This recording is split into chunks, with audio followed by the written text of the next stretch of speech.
We are live. Here we go.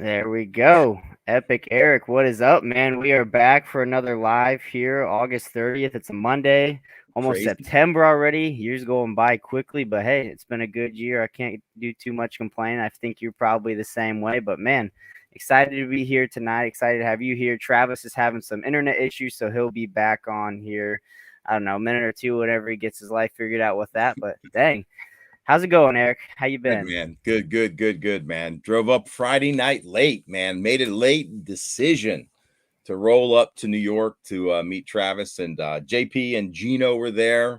They took the W on the last tournament up there, so it was good to get up there. I mean, man, that's an 8-hour drive for me. Left my house at 5 Man, and grabbed a couple hours of sleep, and then rolled up, went fishing, and just hit them hard, man. We had a really good first day. It was that's awesome. awesome. Yeah, Matt Pangrek joined us on Sunday after we had the beat down on Saturday. We got rained on really hard. Me and Travis in the morning, man. He went to a new area to practice. We saw a storm coming on the horizon. I'm like, man, it's time to go. And the storm kind of curved around and met us right in the harbor. Dude, I barely got my bibs on, man. I was already wet, man. Dang. But I mean, then it just opened up. So we let the as on the way back, because it was about an hour drive from where we're staying. We made the call to Matt. He wanted to go perch jerking, so we had a nice little perch jerking session, man. A few jumbos. Nice. I got a new Max scent worm coming out. It's called the Perch-tastic flatworm from the Bass Lab. I got to work with Berkeley to get it done. You'll see it on the vid. You don't need no more Canadian night crawlers. I mean, what in the hell, right? I mean, we're buying Canadian night crawlers here in America. I mean, right? I'm saying It's you don't need 2021. that. Come on. Just use scraps from Accent. You'll see how I do it, man. Hopefully Travis puts that in the video and that segment doesn't open up on the cutting room floor, because I'll save you guys a bunch of money. Don't throw your flatworms away or any of your Max scent, All man. It right. works for panfish like crazy. And then today was another adventure, man. Just a few hours of fishing, and literally I drove straight back from New York.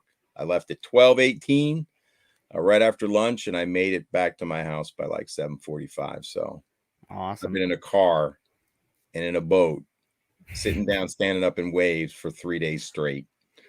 But man, wouldn't trade it for the world. Man, it was a lot of fun. Absolutely. So I saw you guys did a lot of fishing as well, Barrick. I was curious. I saw Travis put on his Instagram story. Him and Matt went out for a little nightlife action. Did you join them on that, or did you just let Oh those two hell no, youngsters get man. after Oh it? hell no. No. I joined him for the dinner session, and the conversation at the bar got a little sporty. Travis was feeling good with a few white claws up in him. Yep. And so those bros, they rolled down to AB, as he calls it, Alexandria Bay, and I went straight back to the house, man. Spinned up a Netflix movie, watched about 20 minutes of it, and I was out. I've been the same way, dude. It gets tired. I don't know how he has all that energy to go fishing for 14 hours and then go right to the bar. By the end of that time, I'm ready to go to sleep. I don't know how Yeah, he finds man. that. Yeah, It's yeah. crazy. I was dragging at the end of the day myself, man. But he's been up there solo doing his thing. So who knows, Sure man? He thing. might have slept in and taken a nap in the afternoon. You never know, All right? right. So what's up next for you and Scooter? I'm sure Whew, most team tournament trails, most clubs are starting to wrap up for the year. We're gonna have some championships coming up here. You that's right. guys looking to get in any of those? You got any big plans for the fall? Yeah, no, we're in all of our championships. So there's Great. 4 of them. So we're the defending champions for the Bojangles series. We won the 2-day classic. So that classic's coming up on Kerr in North Carolina, and it's one of Scooter Strong fisheries. So hopefully we can defend the title. We've also got another Collins championship, and that is been moved. If you can believe it, it was going to go to Jordan, and it's been moved to to the Albemarle Sound, which is Wow. at Scooter's home water. Yeah. Scooter's won a few things on the Albemarle. And in fact, our first tournament, we won out of the Albemarle, actually out of the Roanoke, but we ran to the Sound, which is his jam. So that's pretty good. That's shaping up nicely. So, and then we've got Angler's Choice, and then the Cat Championship as well. So 4 Nice. championships this fall, man. They're all 2-day events, and it's a lot of fishing coming up September, October, November. So Right. he's guiding like crazy, man. This is his prime time for big bull red drum. And Okay. you know, he also does trout and flounder, but the big bull red drum are literally like a fish of a lifetime. I mean, these are 55-inch fish, man. They are monsters. I mean, check Wow. his Instagram page out. And if you ever want to catch a fish of a lifetime, there are no guarantees, but you know, he's been doing it for a long time. First time I went out with him, man, I caught a big bull red that, you know, had a head bigger than mine. And he was an old drum, man. I mean, straight up old drum, man. I mean, these fish are just unbelievably powerful. And it's truly a once in a lifetime experience, man. It's beautiful down there, and he's a blast to be around. So yeah, man. So he's going to be guiding straight through Sure. championship sheet, except for November. Then he starts deer season. So I mean, the guy's just working nonstop, man. But he's a stud. He knows his waters well. I mean, I'm just there to try to put a couple fish in the boat behind him. I've learned a ton and really enjoy fishing with him. So I think we make a great team. Right. Absolutely. So, like you mentioned, you know, one on the Albemarle Sound, that's his home body water. Like you said, Yeah. he guides there a lot. Is that one you guys are kind of circling? Like we should finish, you know, we should have a pretty good finish here. You might be disappointed with something outside the top 3. You know, for him, I mean, right. We've been recent, no practice going in blind to these tournaments. So, and you know, I've been fishing not great this year. There's a couple tournaments where, you know, if either of us fish clean, we get the W. And so I got to pull it together, man. Sure. I got to pull it together. It's just been one of those seasons, man. Some tough events. I mean, for us, you know, frog rods breaking. I broke one of my favorite Loomises. You heard me talk about it last stream. I mean, you know, that was my key weapon that day. So, you know, now you got to work with a different rod reel combination. But nonetheless, man, we're right there every time. We're around the fish to win. That's all I'm going to say. Anytime you go out with him, I feel like we've got an opportunity to cash a check or in the top 3. You just got to catch the breaks. And last year, it seems like, you know, he couldn't make a wrong move. It was awesome. This year's been a little different. So hopefully we've saved the energy and the mojo up for the championship seasons, man. Well, how about you, though? Enough about me, man. Talk to me. What do you got going? Yeah, so my boat has been in the shop for the past couple of weeks now. It had it was like a weird leak. So it was essentially the lower unit was just something was losing its seal in there, and it was having a small little oil leak, and like everything was still working fine. I knew August, like it was kind of tough fishing. I didn't really have any big tournaments going on, so I just gave it to the shop. I said, fix it up right. I want this thing working great for the fall. I want it ready to go. So I should be getting that back this week, and then I'll have a tournament on my home body of water next weekend. I'll have one down in Indy, and then I just this weekend booked a Airbnb, and my buddy and I were going to go up to St. Clair here in October for 4 days. So I'm really, really looking forward to that trip. Yeah, I've been doing my research already. Been scouring the YouTube, the internet, trying to dude, find. you're gonna play with them smallies, bro. Oh yeah, dude, man. Travis will get you right, man. He's a stud up there, that's for sure, man. So I won't tell the story now, but he did something really special with Matt. We were doing a perch jerkin episode. If you guys looked at his story, you saw us. We were catching some perch. Hey, you know what? I forgot to put my earbuds in, man. Let me put those muffins on, the ear muffins, man. Let me see if I can get it going, dude. I don't know how my sound is, but let me get this going on. Sorry about that, guys. Oh, y'all good, man. I'm so damn tired, man. I forgot all about it. Oh, good. Here we go. Does that sound better, everybody? Let me know in the comments. Does this sound better? I don't know if it makes a difference because I don't think I talk through these. Yeah, it sounds great to me either way. I could just hear you better now. I talk through the Good. Yeti. So where were we, bro? I'm a little tired, man. I gotta warn you tonight. I was kind of goofy as F, man. Really? On the water. Oh, if we could record our conversations in the truck and on the boat, I have an idea that I want Fat Cat Newton, and I reached out to him. He called me crazy, but I have an idea. I want him to recreate an iconic scene from a movie. And Travis doesn't watch any movies, so I was rehearsing the scene on the boat with Travis out on Lake Ontario, and he didn't want to laugh, but then he really started laughing hard. I made him laugh more this weekend than I think I ever have. That's good. Yeah, Kid so needs it. yeah, he's wound tight, that guy. So I try to loosen him up. Right. And yeah, so anyway, but hey man, I got some surprises I want to show, man. I'm pretty stoked. You see, I'm rocking the Tacklecraft TK tonight, right? We got another TK EE Bass Lab collaboration. I hinted at it. Anybody in the comments, can you guess? And Jamie Newton, you can't, because I already told you. Anybody else I've talked to about this, I can't tell you. What am I shaking? I'm showing a color. Maybe you even saw the lip right there. What am I shaking right now? You don't win anything, by the way. You just get to show your bass smarts. I'll just shake one. What is the sound of that? It's a sound of money. What is that thing? All right, let's let it flow for a second. We'll let him guess, and then we do have wait, Samatis. Samatis. It is not maracas, but good guess. It is not Spro. Hey, what did Sean Lai do? Somebody said, congratulations, Sean. Hard bait with rattles, Grad 84. No, it's not a wiggle wart, M. Joe. It's not a lipless. Good thought, though. It's not a Strike King weight bait, but Tom, you are warm. Let's see if big shout out to Sean. He did say he's getting married this weekend. So Sean, congratulations. Absolutely. It's going to be a great day for you. He said, do you think my wife would be mad if I went fishing afterwards? I don't know, but you can ask for forgiveness, not permission. That's what I've always been told to do. Darlene's, you are close. I'll just give you this hint. You are in the brand, the maker, the manufacturer. So the man's Pogo Show was her guess. You've got the right manufacturer, but you're not in the bait yet. All right, I'll give you guys one more clue. Oh, Boat Flipper Productions. Oh, Jack Rat's got it, man. I think Jack Rat's was the first one. Yep, Bo Jump. Everybody's chiming in. So there you go. I found the mother load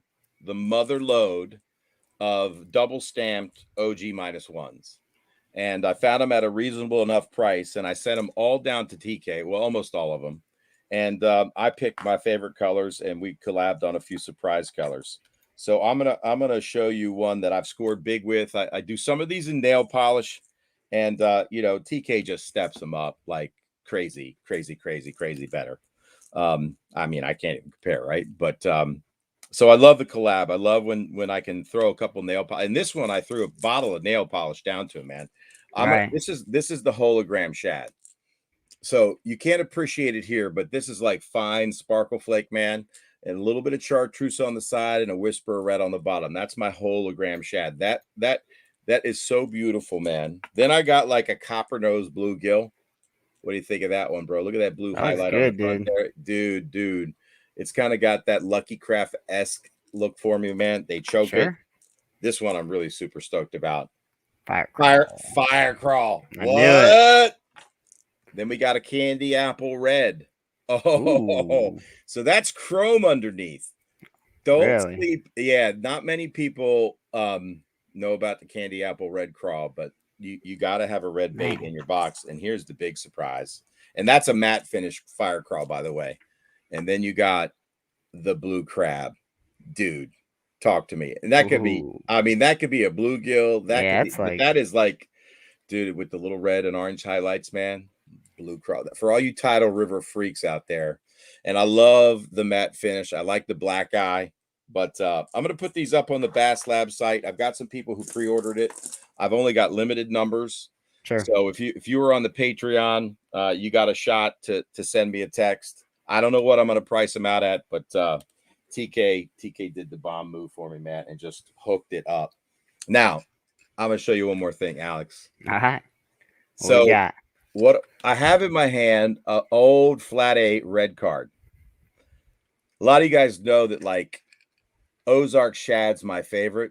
TK stepped it up and did a transparent reflector Ozark Shad. I got to take this out of the box. Got to. I know, right? I got to bust it open because this one's going to be for me.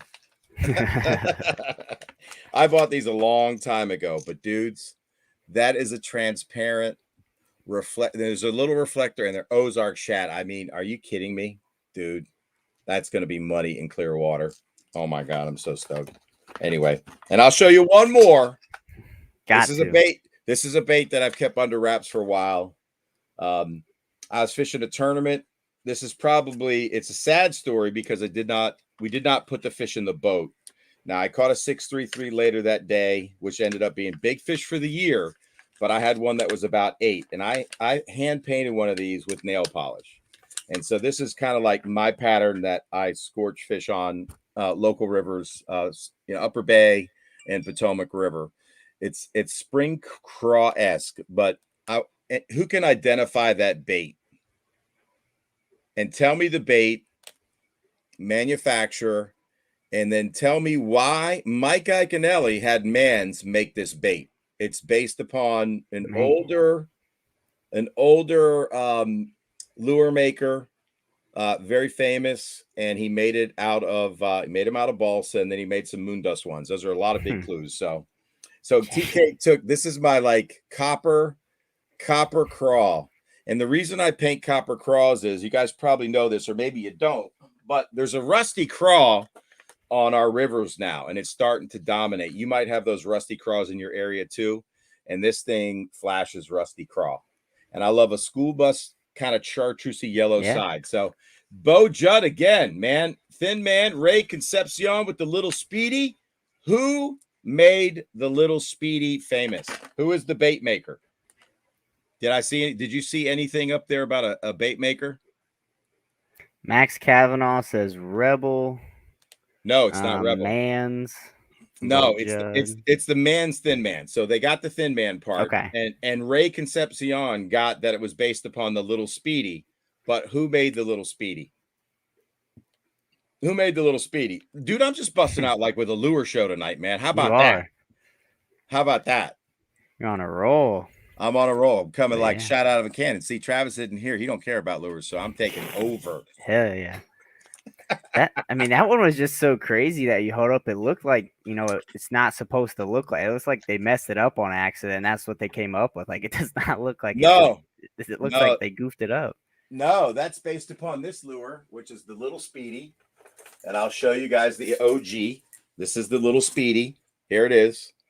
And this is kind of like a sneaky little cover crawl cranking bait. And so this one was made in plastic to mimic this one because Mike liked it so much. I went out and did a little bass class on the Upper Bay with Pete Gluzik, right? Yeah. And Pete Gluzik, we both threw these baits, 10-pound test. It's a worming kind of crankbait. And the really cool thing about this bait, when you twitch your rod, it'll do a 180 and turn around like that. And I was worming it through some wood off the bank. I made a parallel cast. The bucks were on the bank, 1-pound fish to 2-pound fish. Sure. So I'm thinking the pre-spawn female, and there was this area on the Upper Bay is a community hole. There were tons of boats in the cove. It's a bay. All right. And everybody can guess the bay. I don't really care. Anyway, so we roll in, and I'm worming this thing through the wood, and I'm doing it slow. So it's like, when I say worming a crankbait, I'm not speed reeling. I'm using my rod to pull, feel cover, and then pick up line and do it again until I feel cover. If I feel cover, I twitch the bait and I want it to turn around and suspend there, right? Some of these baits float, some suspend, some slow sink. So, I got to figure out which ones do what so people know what they're buying. Anyway, so I hook up with this fish. Dude, it runs at the boat. I catch up with the fish. It dives under the boat.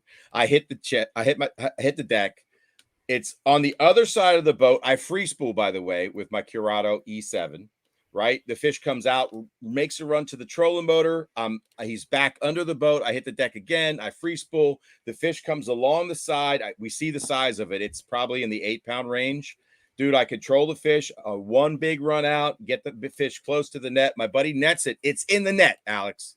It's in the net. He pulls the net up, and the hoop breaks off of the handle. And now he's holding the handle, and the hoop is in the water. I pull the whole thing up, and the fish is gone, and my fucking little Speedy is sitting in the net. Oh, my gosh. He had been crabbing the weekend before with the net, and they tried to get a peeler off of a piling and bent the neck of the net, and they bent it back with whatever they did, and it was basically ready to crack, and the fish is gone. later that day, I did catch a 633. We had a 17 and change bag. We were top 3. That ended up being big fish of the year. And I got to tell you, man. So I will show you guys on the next stream the little speedy that I painted originally that hooked that fish. I did not lose the bait. It was in the net, but I'll never forget that day. That's such a crazy story. It is. I would It have is. lost my mind if that happened to me.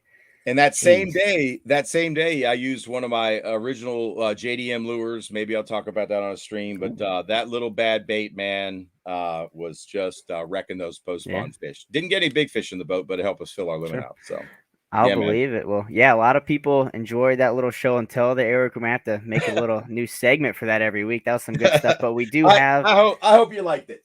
Oh, we loved it, man. So we do have SmallmouthCrush in the house. He's down here. Looks like he's ready. We'll just bring him in and see if he's paying any attention. There he is. Dude. SmallmouthCrush. What's up, man? What's up? Why does Eric disappear when I come on? Hey, where are you at there? Hey, you're on my bed. Move off my bed, man. I cannot believe you're here, Eric. Can you believe that I drove? I left you at 12:18 and I made it. And there was an accident on 81 that was pretty damn bad. And then I passed another one. I took a picture of that one. So there was a couple accidents that I got through. Made great time, man. Just took my time, stopped a couple times, and man, I got here at 7:45. Oh, wow. So 7:45. So at 8:02, I either woke up and realized, oh shit, and I text Alex saying, can you start the show? I'm having internet issues. You woke up at 8:02? You took a nap? Bro, I took a nap. I set an alarm for 7, and then I snoozed it to 7:10, and then I said, screw it. I can probably push it to 7:45. And you know what's interesting about that? Alex was just bragging on you like you're some Iron Man, and you're fucking napping. I'm driving 400 fucking miles to get here at 58, and you're a young man. You're a grown man, Travis, with a show. You're late. You are fired. Damn. That is kind of funny, though. I was talking about how impressive it was that you can go fish for 14 hours, go out to the bar for another 4 hours, and get out there at 5 a.m. the next day. And normally now we know how. I just decided to take a nap. I am a human. Apparently you can't. Right, Eric? You've heard me singing in the bout. I'm only human after all. After all. Dude, we had some fun, man. After all. Yeah, man, we had a lot of fun this weekend. I got to tell you, I think, Travis, if we had recorded some of those conversations, man, it would have been some of the most insane shit anybody's ever heard. It was golden, man. There were some very, very, very funny moments. We got a pretty cool show lined up. I'm all fired up. I actually saw our next guest. Well, we got one guest before the next guest, but we'll get to that guest. Well, what? Yeah, long story. So I'm driving to get my White Claws. I'm jamming out to Tool, and I get a message. Yo, is that you blaring the music? You just passed me. Oh, wow. I go, yes. And then on my way back, I had a White Claw out the window, honking the horn like a madman. You know what I mean? So this was 4 hours ago. Dang. That's crazy. 8 White Claws later, and here we are. But I got a little nap. In the meantime, all you guys are doing is talking about crankbaits. And I thought Eric would be sharing his amazing experience you had. No, I didn't. I didn't want to steal the thunder without you, bro. Okay. No. I'm about to brag on you like crazy. So you get to tell what part of the story you want to tell. And you remember the rules, correct? Like of spotting the deer? Oh, no, I remember the rules. Okay. You know I know that. We played a game last night on the way home. I guess we call it Spot the Deer.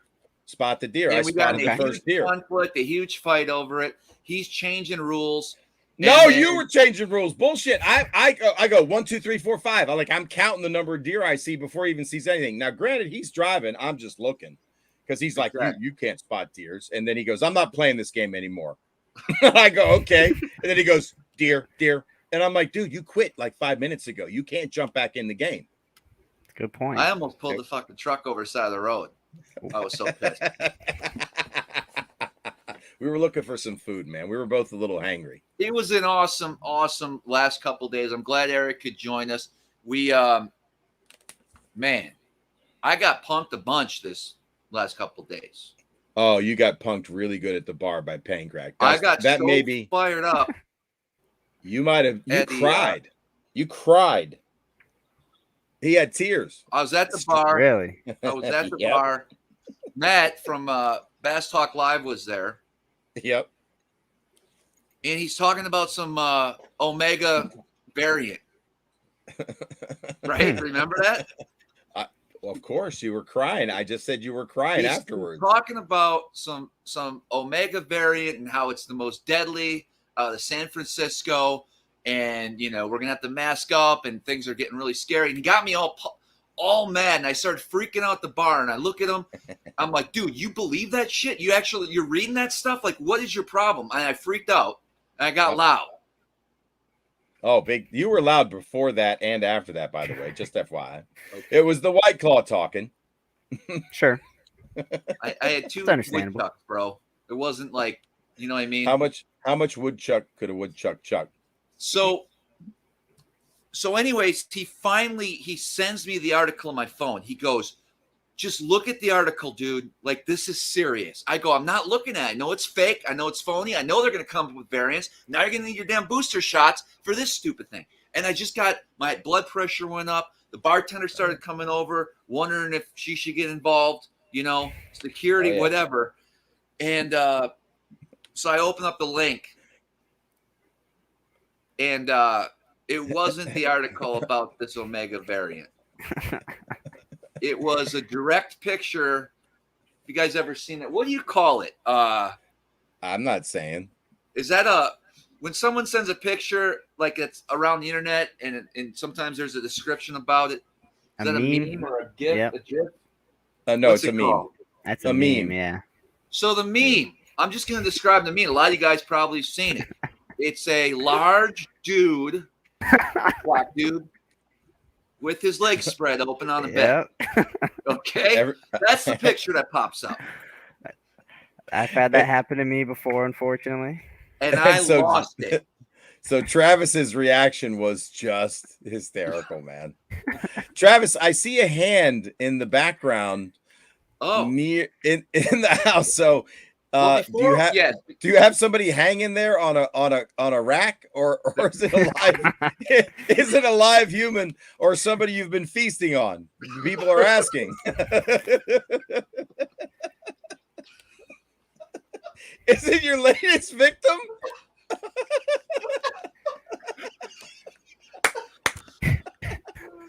I saw this hand and it wasn't moving. I'm going, it looked a little white, and I'm going, I think he drip dried whoever's hanging on the wall there. I'm gonna tell you what, I told Eric yesterday. I go, Eric, you're a lot funnier than I thought. You know, as you get older, like you blow my mind. All of a sudden, he's realizing I'm funny. You did. You complimented my humor. I had you laughing. It was good. Listen, okay, so yeah, Alex, mark that. I realize you're a lot funnier as you get older. I'm like, no, motherfucker, I've always been this funny. You just ain't been listening. There's the first MF, man. I'm sorry. You gotta censor me or something. Hey, you made it 30 minutes, man. That's a new record. Is it really? Could be. I don't know. I know after last week it was. You had a pretty good rant last week. JP. Yeah, that was a good one, dude. Oh, yeah, he made a pretty good impression, all right. Richie from Thayer's contacted me. Yeah. Were you interested in buying his boat? Listen, the problem doesn't lie with me. The problem lies with what JP said before he tried to sell the boat twice. True. And I was the only person that's like, what are you doing? Like, people were listening, and I just pointed out the obvious. It is what it is. Listen, no, we got a great show. I want to get into it. Joe Lucarelli is going to be joining us soon. He's been on the SmallmouthCrush podcast, one of the top anglers. Smallmouth, he catches largemouth too, but you know, I consider him a pretty good stick when it comes to smallies. And so I wanted to bring him on. He's actually up here in this zone as well. not in person, just down the road. But we do have Matt from Bass Talk Live in the house. He's not hanging from whatever you think he's hanging from. I'm not feasting off his body all week. I just was checking, man. Get in here, bro. Come on. Grab a seat. We got plenty of room here. I don't bite. I don't know. So, Matt. Interesting entrance. Yeah, that's fine. It's fine. Matt's loving it. We're really dark. I know we are. You are. Put it Well, how do you get lighting in here? You should take this lamp and put it over there. I'll work on it. So you're here a little early for the open. Like 12 days. Well, that's pretty early. It's a big lake. It is a big lake. Matt and I and Eric yesterday went perch fishing. It's fun. That's my number one species. If I had a day to do anything, it'd be perch fish. I don't ever get to do it. It's my dad addicting, grew isn't up it, Eric? perch fishing on Lake Erie. Mm.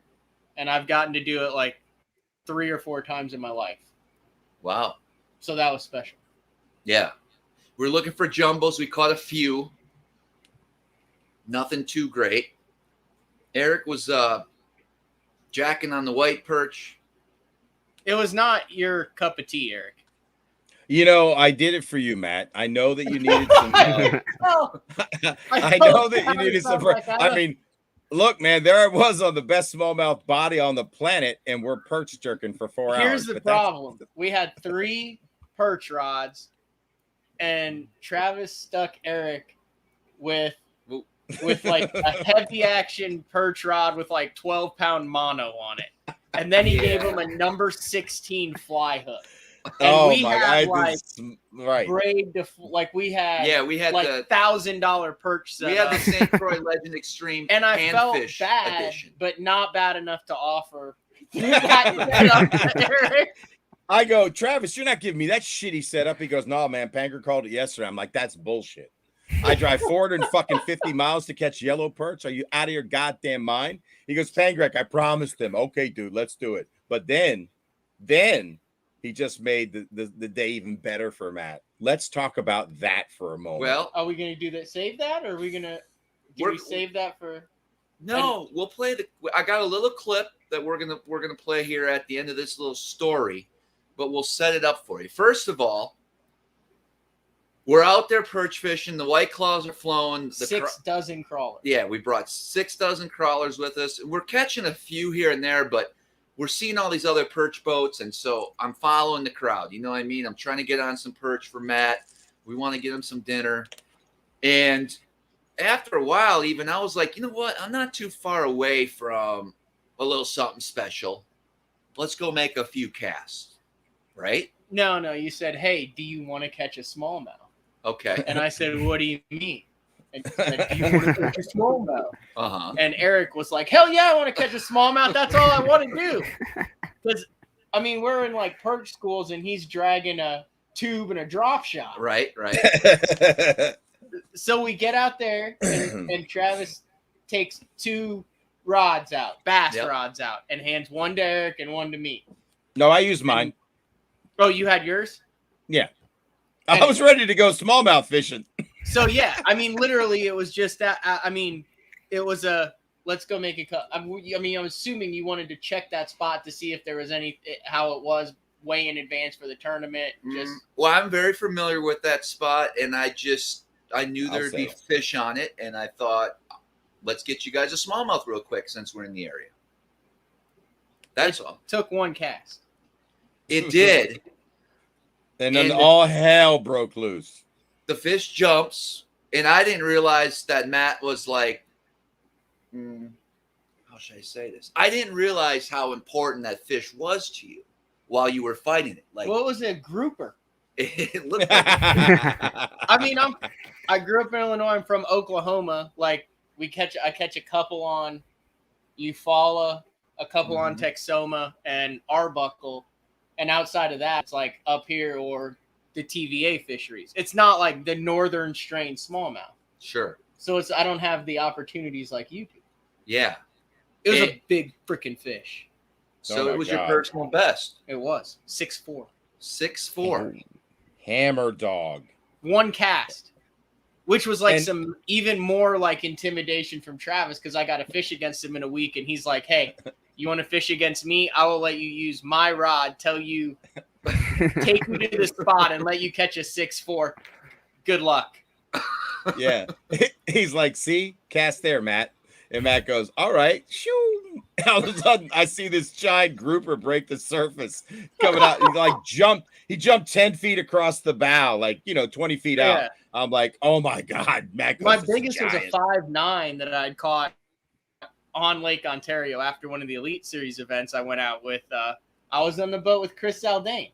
Okay. Yeah. So I need to catch one without a smallmouth guru to make it count, right? Right. That's pretty good, Matt. And So let's play the quick clip real quick of the moment you catch your personal best. And I just put it together before I fell asleep here tonight. So You seriously fell asleep? that's why I was late for my show. How? yeah, I just closed my eyes, bro. How did they Matt, start this- the show without you? this is Alex got all- his last show, Are you man. He's paying fired. him yet? Are you still not paying him? Well, we're You working. weren't paying him a year ago, and I tried to shave you into at least minimum wage. We've worked something out, Matt. He hooks me up. Oh, I just like to mention it every time, so all the donations go to you. right. So I Exactly. stopped having me on the show because Alex was making all the money. Let's go smallmouth fish a little bit today. It's a freaking Leviathan. It's my personal best is a 5'9". We'll see.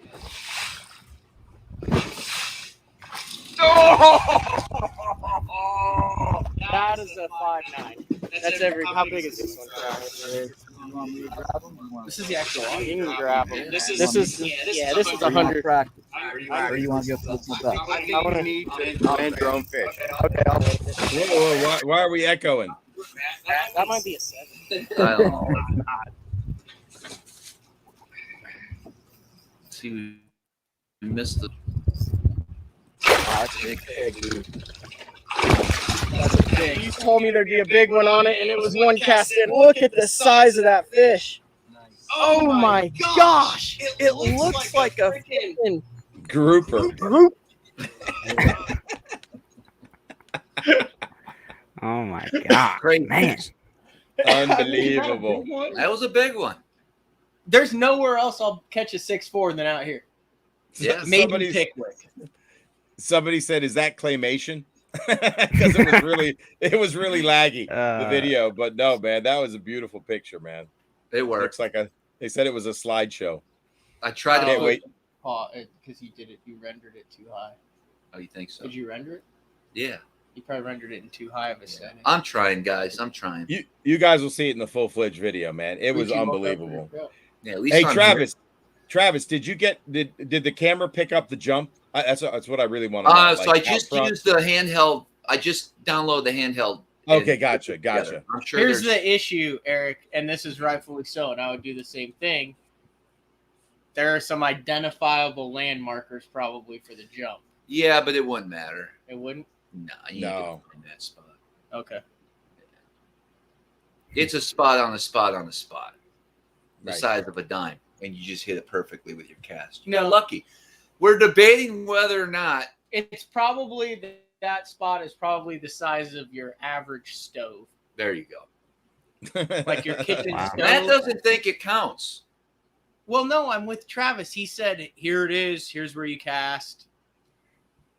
Like, I mean, it's different if you go out, you find it, you catch it, doing your I own don't thing. know. I mean, it counts, but it doesn't count as much, like as if it had been solo.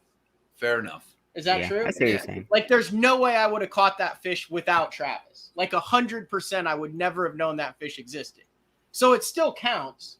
Like, I'm not saying it doesn't count. It's my new PB for smallmouth, and I'm super proud of it. And it was a great experience with Eric and Travis, and it means a And you lot. landed it. And I landed it.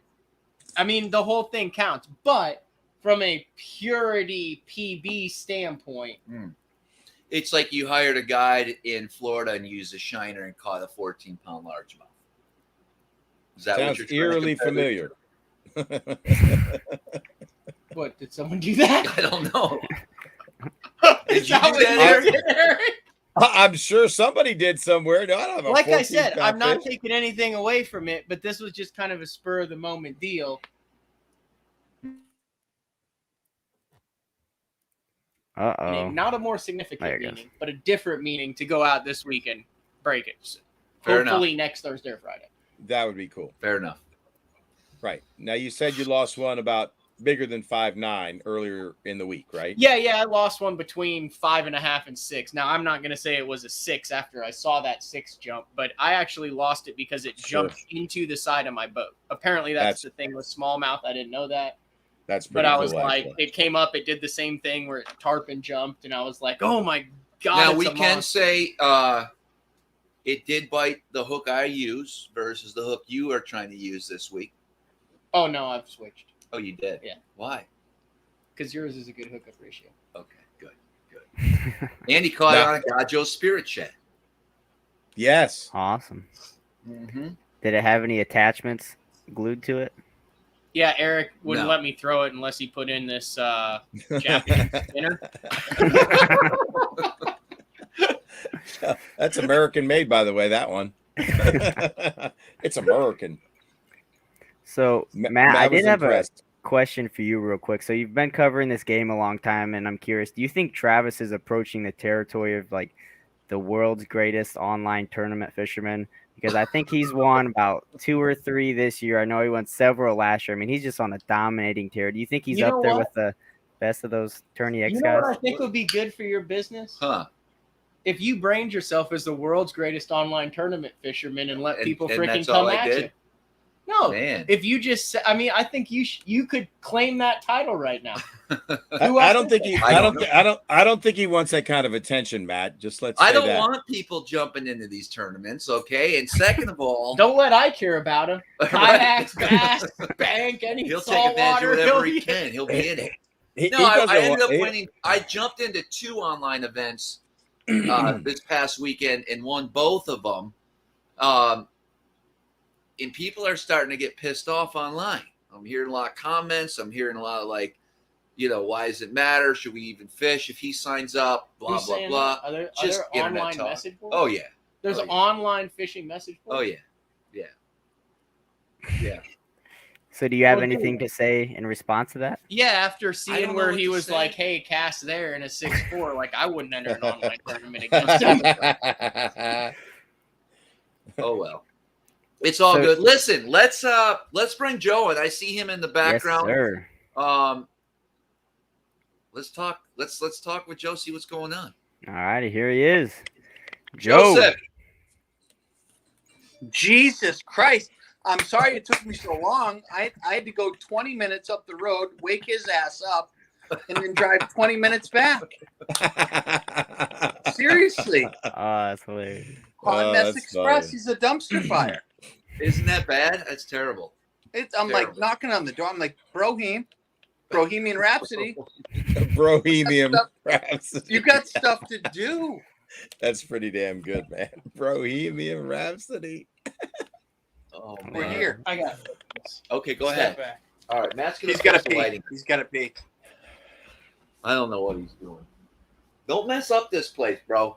Travis, Yeah. on a side note, when you drove by, first of all, Stereo's beefcake. And Yeah, you like that? oh, all the feels. And really, you need helper springs in the back of that truck. That thing is That's true. stacked out. What do you got in Really? there? 2 dead bodies? hold on, it's gonna get real dark. Yeah, I know. I know. I'm just gonna get a big boy's truck, dude. Next, like in the You next need couple months. airbags or something. It's Yeah, like, I know. it's like you got to even That's drive. my water filtration Here. system. It's crazy. I take all the fluoride out of the water with that. Oh my God. What the hell Um, is this? He's doing it again. What's that? Matt's picking on all my shit here. You Did got to you stay get- focused. I know it's tough. I know. Joe, did you so you're staying is that a nice place you're staying at? Yeah, I'm staying at K's live from K's. Yeah, it's very nice, super clean. Yeah, Yeah, it's a great place. I've never stayed there. I've seen guys. That's where everyone parks right there on that grass, kind of lines up. Yep, The back grass, of the- but nobody knows. But in the back, there's a big field with outlets. Oh, nice. Yeah, so it's not. It looks tight, but it's nice. Yeah, I like it. I like it. So you fished the tournament up here last week. Did you go home at all? Or are you just gonna keep practicing all week, or what? I don't know if you saw my results, but I should probably keep practicing. Did ya? It's selenium. What is selenium? It's just Brutal. No, it's, selenium. Selenium, not selenium. Selena is a tennis player. Selenium Selena is was the, That's Surrey. What is Selena was Pro the singer. Java? that's omega-3s. What do those do? They just makes it's him just an a Omega essential Man. fatty acid. What is this? Travis, Selenium is one of the most important Selenium. nutrients out there. I'll call it what I want to Selenium. call it. my God, you can't take it if you can't fucking pronounce it. All right. It smells. Oh, I know. I think I got a bad batch, actually. I know. It's rancid. Serena. It smells like the Selena. zoo. Selena Gomez. Selenium Gomez oil. All right, Joe. That's So really what? what he. So you fished the FLW event. You said you had a difficult time. Were you on fish? Did you make a long run? What would you have done differently if you could do it all over again? So I had a good early practice. I got some good fish deep, and then full moon, and then I had some shallow fish. Obviously, they always kind of go shallow when there's a full moon. Mm-hmm. I don't know. I guess my lack of experience for shallow here would be kind of the issue. I had one big stretch that was good. I guess I had some execution problems. That would be, I guess you could say that. I always said my best day would be 22 pounds. Best. And obviously that wasn't good enough. And it would be super hard for me to get 22. And there were guys that were making mistakes catching 22. So Wow. I was obviously doing the wrong thing. I guess I didn't know I needed to go 85 miles one way to put myself in contention. You know, good points, but like I was 2 pounds away from where I wanted to finish, basically. It was I don't know, I learned a lot about the river. I'd never been out of Messina, mostly out of Clayton, or always out of Clayton. I thought Detroit River had like heavy water, and I'd never seen anything like I saw in Messina. That was like 2.4, like not even a big deal. Like 2.8, 3.1, like just saucing, just unreal. And I'd never dealt with that, so that was interesting. Always learning. Sure. It's crazy down there. I feel like the river, I describe it in kind of three different zones. I consider that Clayton to the lake. I consider that stretch of the river fishes more like the lake itself. Mm-hmm. And then once you get between, I guess, Ogdensburg to Clayton, I consider that a true river type fishing. And then once you get Ogdensburg all the way to Messina to the dam, that's just craziness. Current, ripping, not being able to hold on structure in a lot of areas, properly. Drifting, if you are going to drift, you're just blowing through those spots so quick. And it's hard for someone who's not used to it to fish that style. It took me years before I hooked up with Will and we fished below the dam in Messina, Lake St. Francis area, that part of the St. Lawrence. That's when it finally started to click how you're supposed to fish those sections of the river. And it always blew my mind because it's so random there. And it's not my style of fishing. I don't like to randomly drift and hope that I get bites. Crash Although into them. Yeah, that's how it's done a lot of times. If you see me go spastic, I've had one absolute outlaw fly that has been here for 3 days, and I cannot get this dude. He taunts me. Is his name Earl? No, I'm what serious. was our fly's name, Eric, yesterday? Well, I named, there were 3 flies on the boat. Joseph, there was Roscoe. Roscoe was my man, and then Travis ended up killing Roscoe. Man. So I'm driving across the lake, and Eric starts talking about this fly, and I'm like, 3 Eric, flies. just shut up. I'm trying to fish. I'm trying to concentrate, and this fly's over here, and he keeps talking about the fly. How I can't believe you're still with this fly. He starts talking to the fly. Then he grabs a little piece of cracker or something and sets it there, and goes, "Well, here's a little food, fly." Like all this shit for like 3 miles. Yeah, because I couldn't believe they were holding on at 50. It's crazy that a fly can hold on that long. So finally, we stop, and I couldn't take it no more. I grabbed my hat, and I slammed that fly's face in. And Eric freaks out. I killed his pet fly. You had to be there, I guess. It was pretty fun. Earl? Roscoe. Earl was on my storm suit. Quick story. So I'm talking to my buddy John earlier, and he we're talking about flies on Ontario, and he's like, "Yeah, they grab onto the carpet."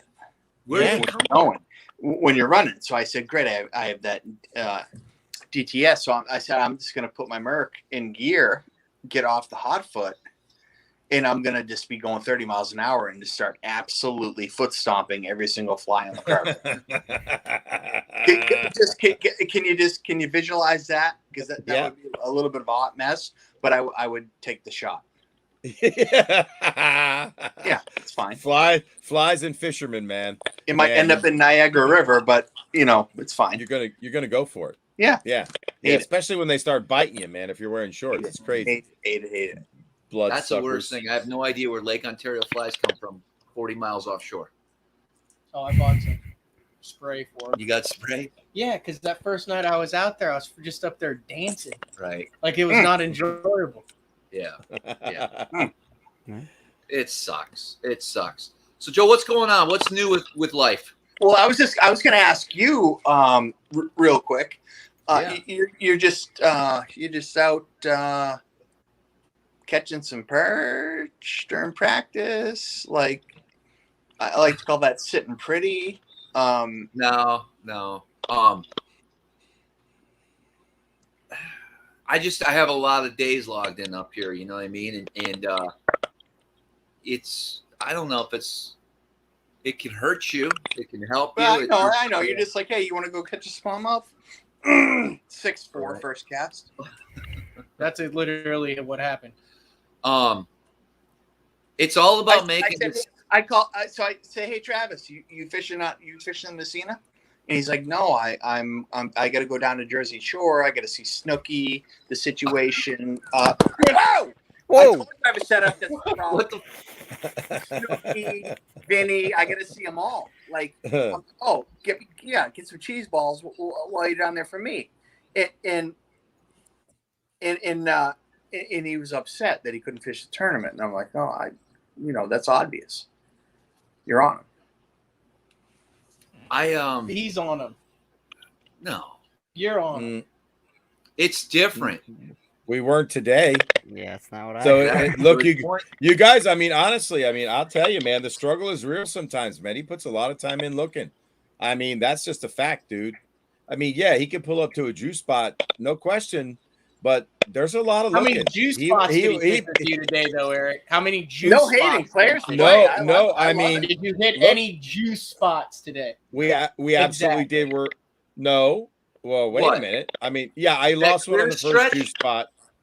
No, dude, at the end of the day, you're like, they're always here. They weren't there. Oh, yeah. You tell me, dude. I don't know. I don't want to tell your story. You tell your story. You tell your story. And then I'll correct you. How about today? We pulled up. Okay. Yeah, I'm just saying today. Did you? I felt like you said, like they're always here. And one time they weren't. We fished it hard. We fished it the way we're supposed to. We fished going in. It's not like you ran over it. It took some time to find it. You did find it. Well, now and you we were guys know I trying to lost shoot a bunch particular. I lost a bunch of waypoints, and so this was a spot I did not have a No, waypoint you for. actually still have the waypoints because they're under your gas tank right now. Yes, they're in my boat somewhere. I just can't get the chip out of the Travis, crack. I figured out a perfect way to get those back. You need to absolutely break that boat in half. Send it back to the factory. They're going to separate it, and you're going to get your waypoints back. Here's a story. Can Can you tell Travis, can you tell them what happened? There's in the Nitro, the center console where you put your wallet and your keys and all that. Underneath of that, it's a plastic tray. And underneath of that is the gas tank.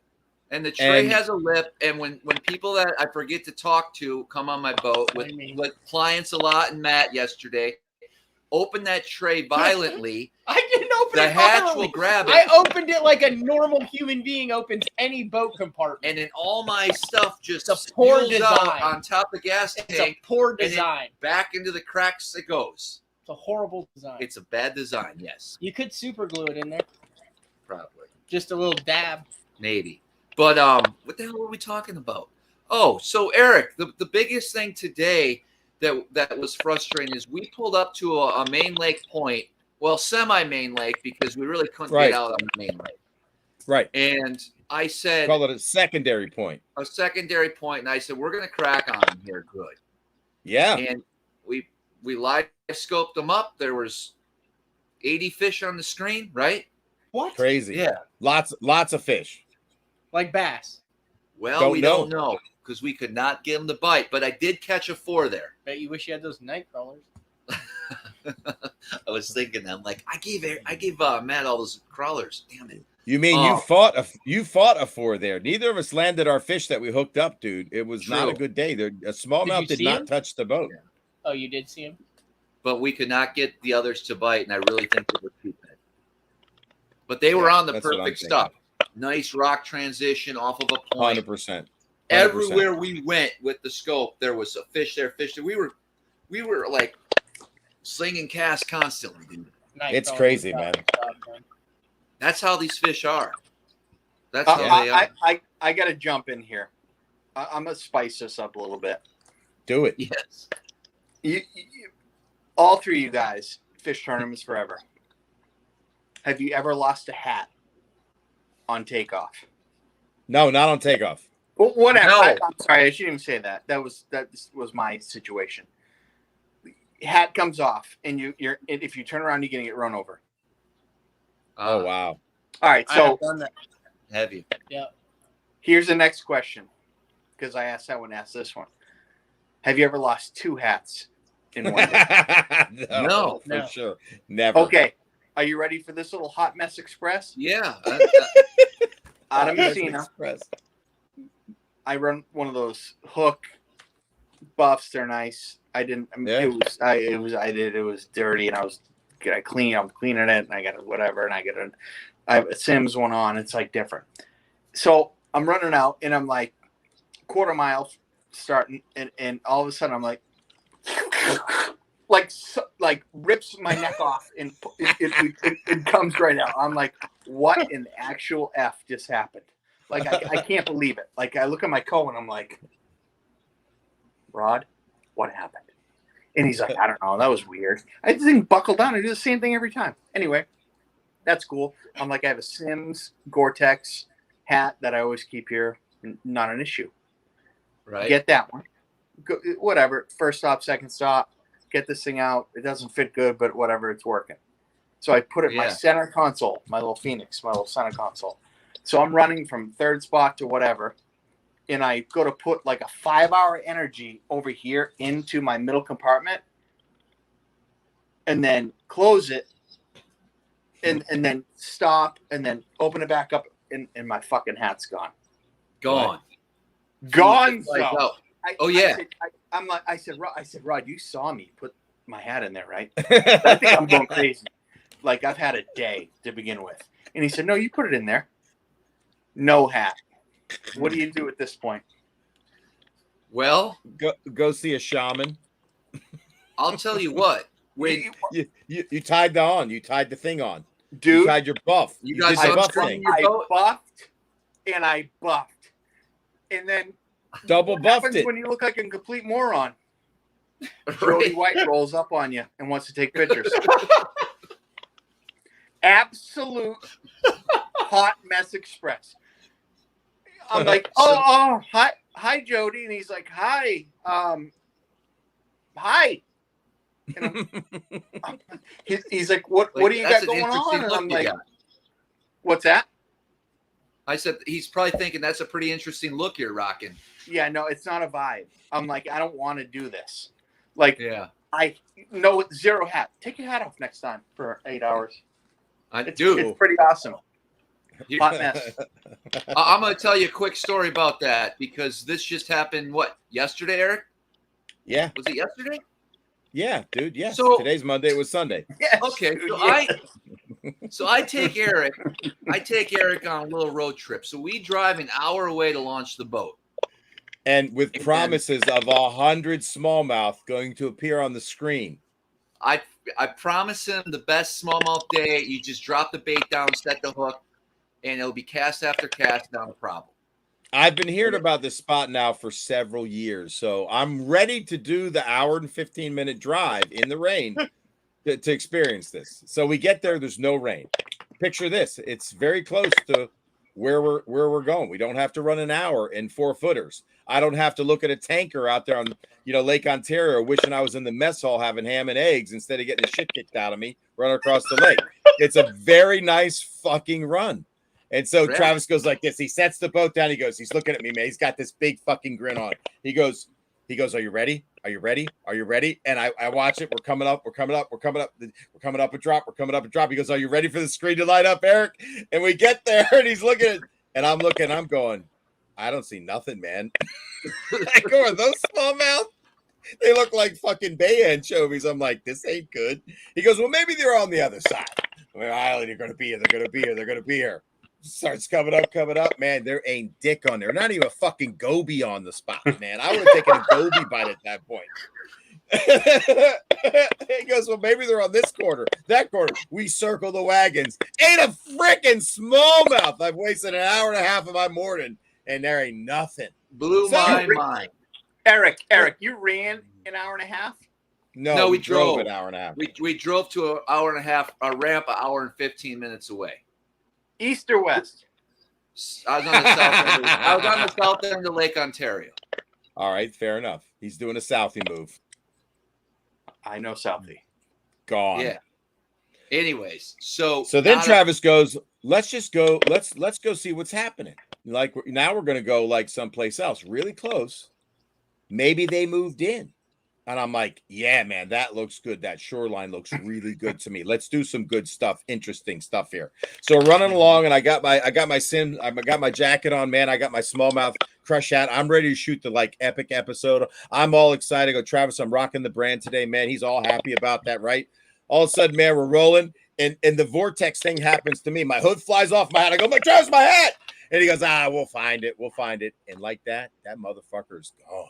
She gone. 20 minutes into the search and rescue, and we cannot locate this hat. I'm going down. We're making grids. Now he's telling me I got to be downwind 10 feet. Is that why I saw Coast Guard going out there?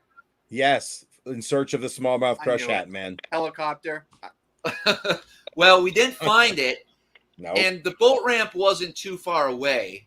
Right. Probably a mile. Eric's That's like, it. I need a hat, dude. I'm like, Eric, just deal with it. It's not a big deal. I'm over it. Can't do it. He couldn't do it. So I said, I got a little upset. He did. I took my power pole hat off and I chucked it at him. I said, here's your damn hat you're growing, man. Okay, let's go fishing. Right. And he goes, I can't be seen like this. I realized, with my. Shit, he goes, I can't have a hat. This feels weird. Right. And all of a sudden he goes, I can't shoot an episode like this. I'm like, dude, we ain't catching a smallmouth yet, Travis, so don't worry about the episode. Travis, who are we shitting? You used to rock visor with gigantic hair. I know. That was your thing. And I do have some visors. I just haven't had time. Here's the problem. As I get a little older, it's more efficient for me just to put a hat on because if I got to do the spiked hair, it's literally a half-hour program in the morning. It is. Yes. I forgot that you did that. You're every day of the hair week, too. drying it. Yeah, you have to hairspray it. Blowing it Would you out. pull- like, You're would in there you- just Pull off before you checked in and do your hair like in a quiet cove. I and had a then little roll bag, in? yeah, with hairspray and stuff in it. Sure, Really? little mirror. Aquanet. took it right to the 80s. Totally, man. Man. Who remembers Spring that, rain. man? Damn. Purple Anyway, can. so it was You a remember weird. that? It was a Man, weird experience. I always. And it- there's not a day that goes by where I haven't like. I've used so much hairspray in my life.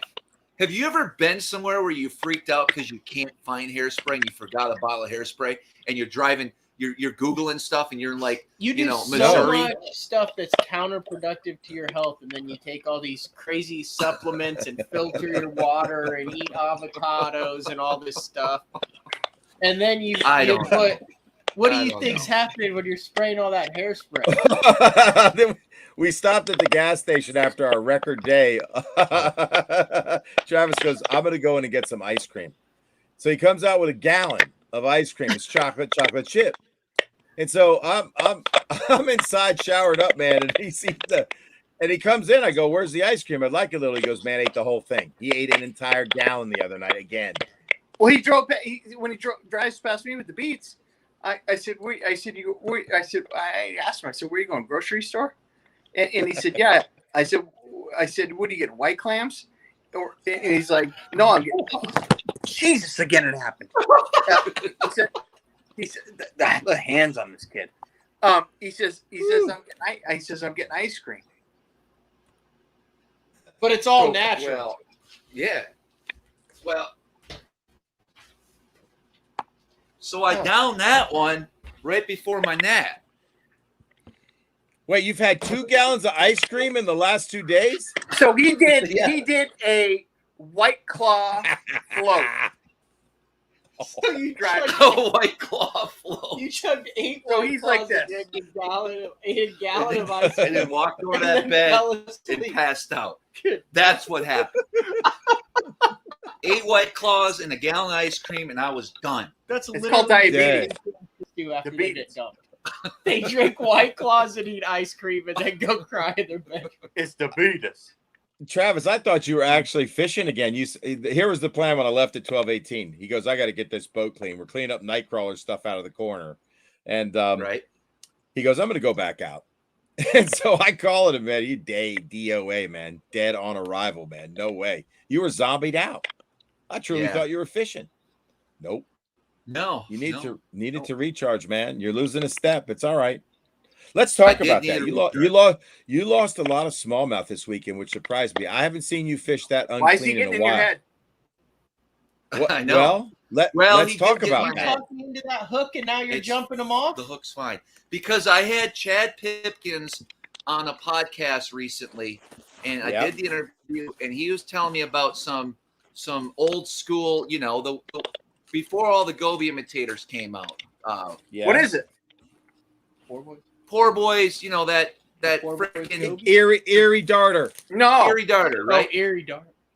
Oh, you're with- talking with about all the those Poor ribs? Boys little plastic deal? All right. Yes. Yeah, but It's an with the Erie darter. ribs. It's an Erie darter, for the love Oh, of God. that is a darter. But I'm I'm talking about the, Googling it. the, I don't know the what Gobi. So the fat anyways- heavy ones. No. So I started I bought a bunch of those just to give it a try. I like to experiment with baits, and it looks like a great bait. But when I used the size 1 Gamakatsu split shot drop shot hook, it seemed like that plastic was just that's There's exactly not it. enough Poor gap. boys There's Erie not enough darter. gap in the hook. That's It's right. real needy. Very All right. meaty, and that's what happened. All right, so wait a minute. We got one of the best smallmouth, two of the best smallmouth guys in the country. Now Matt is an emerging one. So let's talk about this. Well, now that you can catch a 6'4" on your first cast, you're a stud. Anyway, Joe, go first. Have you experimented with different drop shot hooks and now have gone back to something, or have you never changed and only used one? Go. What's All your best drop shot hook? Talk to Yep. us. How long is this show? Long. Well, Okay. So I'm in charge. I was a split shot, drop shot hook guy, Gamakatsu, Yep, me too. forever. Yep. Had a situation. Talk to us. Talk to us. What were the situations that caused you maybe to look and go astray? Yes. So you lost fish. They did. I lost fish. Whatever. Yep. Okay. I went on this gigantic hook search. Let's call it a quest. It was a quest. All right. It was a vision quest. It truly is a vision quest, right? Great We've all movie. been there on stuff. So mosquito. Yep. I went. The owner mosquito. Yeah. I went on this crazy train of things that I thought looked good with weed guards that I'd cut off because I like the gap. Interesting. Some Japanese stuff. Wow. Hayabusa. Big bear or bear something. Skinny bear. Skinny bear. Dude. I went, which actually is very much like a split shot, drop shot hook. Right. So you plumb the depths. You and JDM. You look at domestic. You're going crazy. Yeah. So I was like all over the place, and then I did the Aaron Martin's his deal, the finesse, G finesse, and then I did his drop shot hook. It was like, but I liked his hook. It was just too flimsy. Yeah. It was too. It would open like he already had it pre-opened. And I liked a little bit of wire, like a thicker gauge wire. So I just went back to the split shot, drop shot hook, which I've caught a trillion fish on. Sure. And I'm still the guy that just tweaks it open just a little bit. All right. Can I ask you your professional opinion? So Will from Gajo Baits told me a story about a hook he used. And he goes, dude, they just don't come off. And now Travis, I used it this weekend. And Travis, would you agree that I fished clean? I lost one that I didn't take seriously under the boat. I saw him on the scope, the down scope, and it didn't look big to me. And he was big. It was like a 4-pounder. And I didn't really pull set like I normally do. You know, like lean into the fish because that's all you really need to do, in my opinion, on a drop shot hook. So this is what I used. Check this out, man. And there's a little twist to this hook, and I want your opinion. So this is an owner. I'll show the hook. Tell me if anybody's used this out here. It's a super needle point. It's an owner. But why I like it, let me describe why I like it. So there's a couple things going on here. Okay, it's a thicker gauge than the hook we're just talking about, right? It has the only difference is it is bent out on the side, the hook point, like it comes out from the shaft. Does that make sense? Sure. I feel like it always found center, top roof of the mouth. But it always penetrated, and I didn't lose them. There's no flex to this hook. You're not flexing that hook. Eric, You're not flexing that hook. If I can say one thing, tell me, was I doing? Yeah, go ahead. Everybody can have their own style of hook. Yeah. Everything depends on the rod they like to use. I was using medium light. I was using a medium light. Okay, medium light. Conquest. I was using 7-pound Gamma Touch, same weight that Travis was using, and I don't set the hook like Travis does. You've watched his videos, you know. I mean, he really leans into those fish hard. I'm a hook setter. Like, yeah, I don't hook set. All I do is I pressure set. That's it. So I'm not really pushing hard on the fish, and this is way thicker than the split shot drop shot hook. I know you are a Loomis guy, right? I am. So I'm 852 drop shotter. Ooh, nice. So that DR22, what I can't remember what it was. Like neither can I. It was a noodle, and that wasn't my jam. So like, I'm an 852 guy. Yeah, you step up. No, I've drop shotted with a way heavier than the Conquest rod in the Loomis lineup, and I think it is the JWR 852. And that's what I caught my personal best with Travis on up there. So, yeah, that's my favorite. It works fine. It's stiffer. It's not even close to being medium light, and I don't lose drop shot fish on it. Anyway, Sean goes, does anyone else in the world cast like me? Anyway, I just wanted your opinion on the only thing I wanted your opinion on. skip the No. gauge of the wire and all that. This is way thicker than I think I would probably be. But it I didn't was seem to impressed. get less bites. I bashed you, Eric. I said that hook is worthless. It's not going to work. I don't like it. Yeah. You caught him. Yeah. Yeah. But I mean, I'm a split shot, drop shot hook, a Gamakatsu guy. I mean, forever. I just wanted to know about the offset of the shank, whether that would do anything for you. Has anybody experimented with that? I thought it might. You remember the bait. company that had them all offset? Anyway. Uvella. Remember Uvella? True Turn. Uvella. All of their Something hooks like that. were. Really? I'm surprised Every single one of them. Eric I didn't think jump all Fish over used True them. Turn. Hackney used them. And they're out of business. Oh, I now? used them. Yeah. Way, but when I was 12. Trapper. Yeah. Trapper was unique. Matt likes trapper hooks. He uses them all the but- time. I've never But used it. Hey, Panger. Yeah. VMC has a lot of hooks that have that point is offset from the deal. VMC does that a lot in their hooks. They do. I'm good with the straight. With the, Yeah. No, I got it. I I'm just fine with it. I I don't really have wanted to to know tweak from it. the guys who've caught, Now, 10,000 here's drop shot fish. I just was Here's curious. the next question. Yeah. Nose hook or thread? So Ooh, I nose hooked all week. That's a I'm a legitimate nose question hooker. because I feel like that's taken off. I'm a I nose know, hooker. I know. But how, when you're catching so many fish, I want to know how long does it take to thread a bait on properly? Is it quick? I've never done it.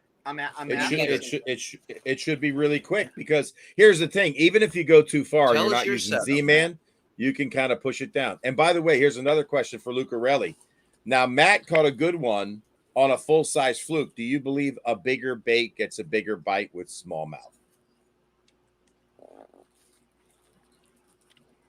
If there's a group of them there, and a full, okay, like if they're feeding on alewives, Just situational.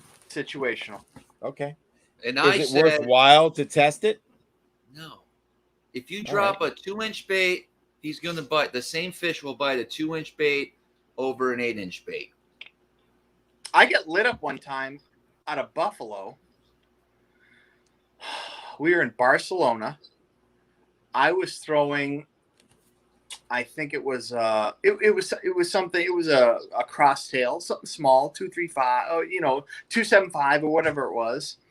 And somebody was throwing a 5-inch bubbling shaker in green pumpkin. And I got beat on my stuff. We were both fishing the same stuff, and I got beat. Not by a little bit. Well, I see the difference in how the plastic reacts underwater, and the different brands and stuff. There's definitely there's baits that work better. I don't believe in the size. But if you've never tried it, how would you know? I'm sure. I would have loved to have with you, and we should have done this, and I'm pissed at myself. I always go to the same stuff that I go to. I was throwing the Berkeley flat nose minnow and I was throwing the Spirit Shed too. And I'm digging out of Travis's bag, but I brought my own shit too. And both of them caught fish. And day one I caught the big fish, and day two Travis caught the big fish, and it didn't seem to matter. But then Matt reminded me, and I thought there was a tournament, and a prominent smallmouth tournament, where a guy said he was getting bigger bites using a fluke. And it's not like, oh, I'm sponsored by Zoom and he needed to sell more pearl white fucking flukes. It's just like, I think he's giving you some juice. And why not test that when we're out there? I'm pissed at myself. I try to bring some new shit out. And Travis, rides me all day long for it. But, I like to experiment. That's why I live in the Bass Lab, right? I like to try new shit. And I wish I had a pack of full-size flukes. I never threw it once. I can't even believe I didn't do that. So that's just dumb. Travis, I saw your video the other day, and you were throwing a very finesse bait. I think it was called an octopus. Yep. That's exotic. It's I felt confident putting it out just prior to the event because I think their stock was low in the octopus. I don't know how many. And you were fishing in 19 feet. Hey, Travis, how'd you find that octopus? I guess you told me about it, but I thought we had him on a live stream and he shared that bait with us. So I don't know. I shared the bait with you on that live stream. Okay. We'll go to the video. So I don't know if anybody's ever seen what a flat nose looks like. with a razor blade. No. But that's neato. What do That's you the do? one I showed you. That red octopus with the chartreuse head. I still have it rigged up from the stream. Okay. The pink one. What do you mean? So you cut? Can't believe I didn't bring it up. You taking a razor blade and cut that in half? No, but it sounded wicked cool. I'll probably try it tomorrow. Oh, gee. Hey, why don't you extend it, man? Right? Just do a half shell I guess. on the flat nose. I'm gonna shank my flat nose. There you go. I'm just literally. I saw yours, and I'm like, that looks. There he is. You see the fly? Yeah, I saw that. I actually saw. God, Yeah, try to bite me. Let's zip through. No, that octopus definitely works. It's a unique bait.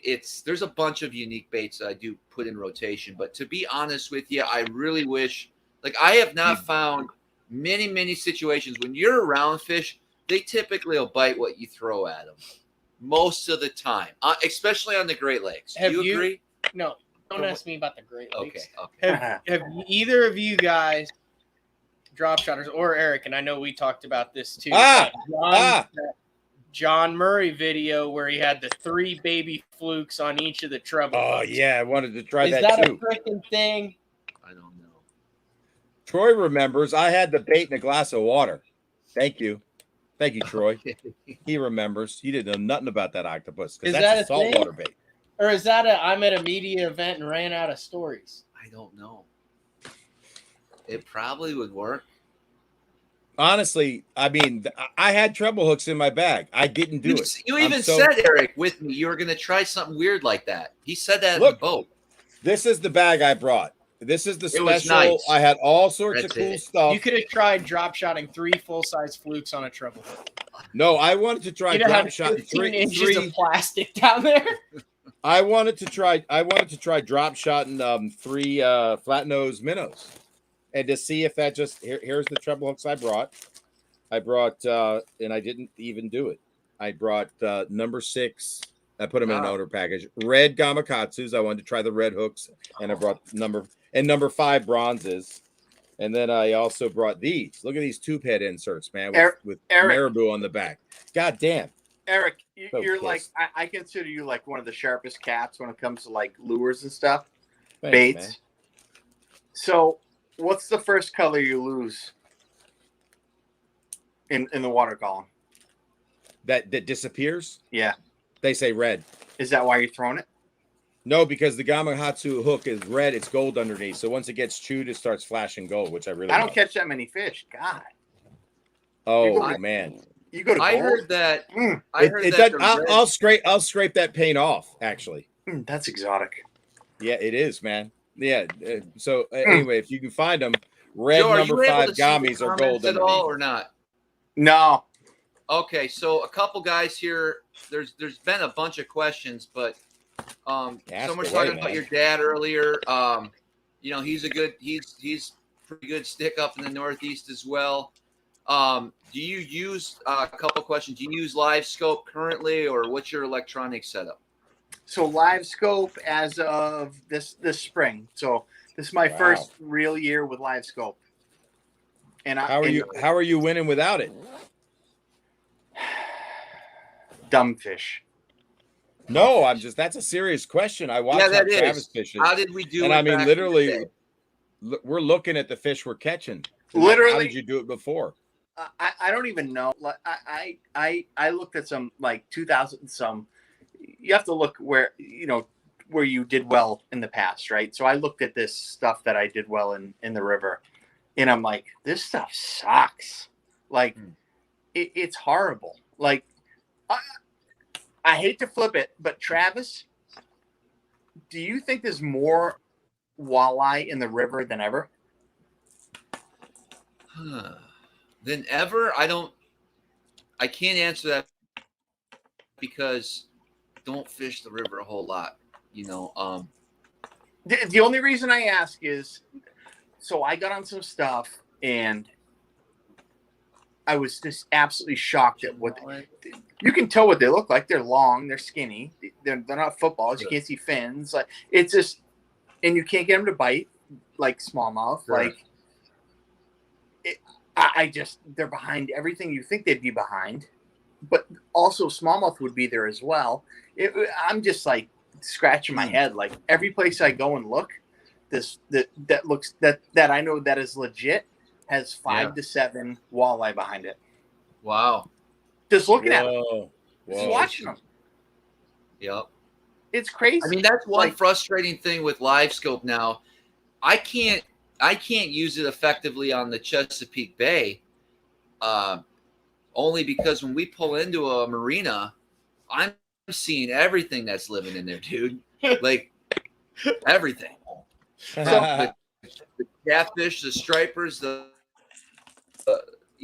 bluegills, the crappies. Like there is way too many fish in the water. That's what I've learned. There's fish the other everywhere. thing, it's brutal with live scope or anything forward facing or active target. I asked my dad, I said, because he invented Ninja Grass Blade. I said, you got to start thinking of a way or come up with something that moves that mount. I don't care whose it is, from low on the shaft to high on the shaft in seconds. Because I've been fishing grass lately, milfoil, and that thing is an absolute collector. It's the worst. Yeah. Like, you just got to get it out of the way. Like, just move it up.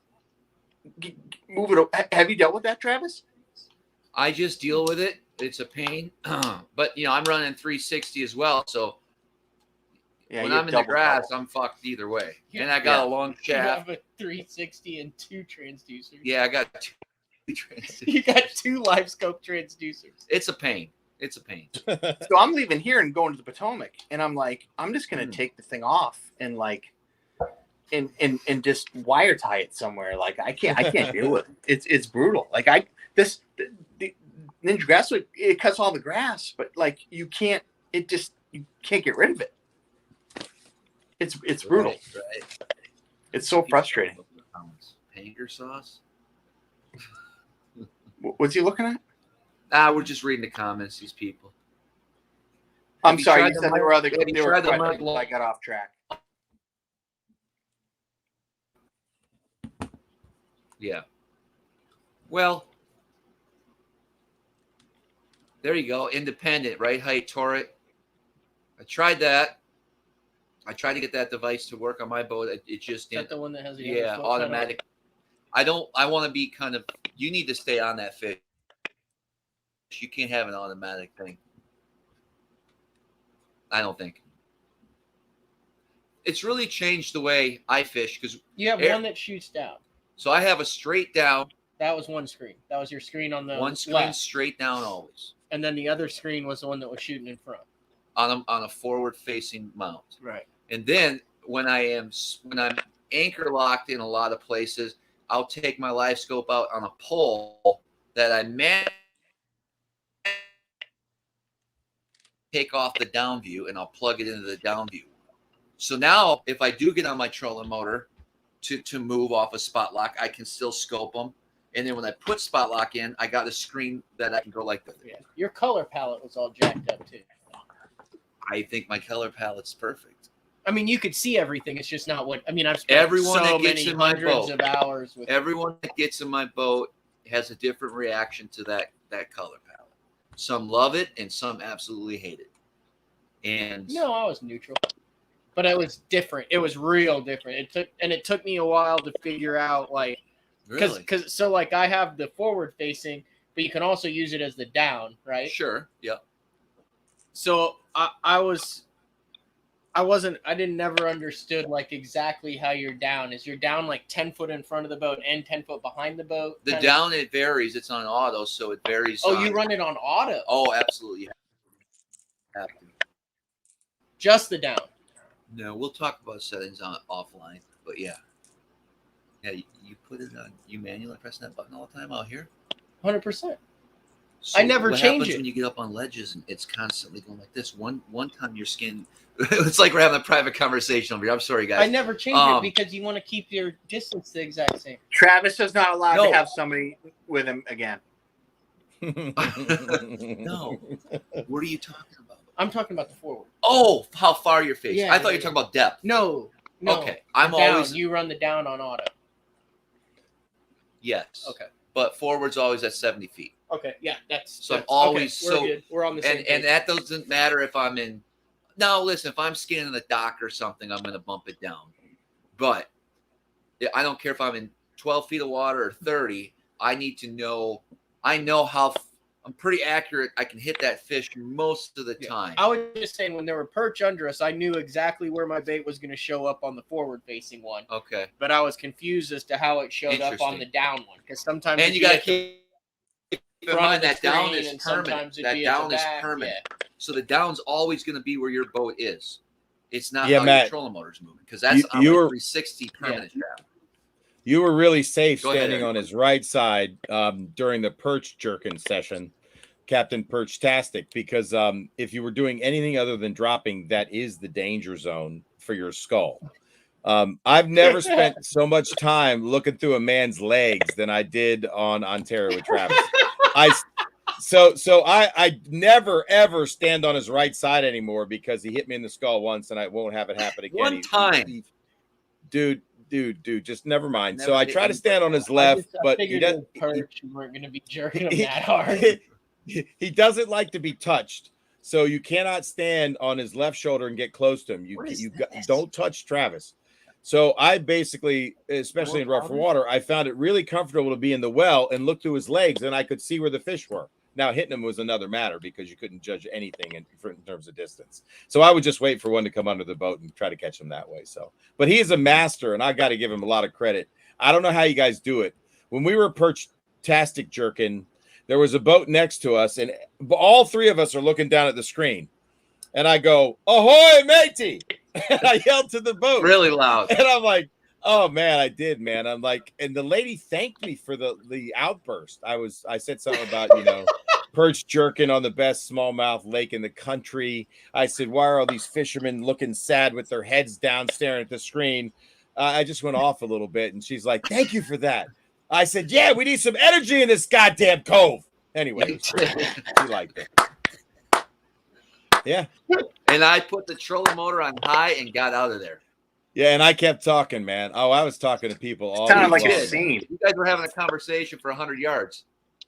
Oh, I had some scenes out there, man. I'm telling you, man. When you're going over the 4-footers out there, going to Duck Island, and you hit the trough, and it's the bone-jarring, soul-sucking moment where your entire body rattles, and you're thinking about, I'm only 5'10" and a half now, but I'll probably be 5'8" when we get done with this trip. That's and literally you're sinking. You're looking at an oil tanker, and you're going, "Is there any way he could drop me off in that fucking oil tanker that's going to Iran? I want to go to the mess hall and just eat some fucking eggs and bacon because this thing is hurting my body." He goes, "You're fine. I'm fine." I'm like, "You're fine," because when we hit the trough, it's hitting on my side, and my body's going,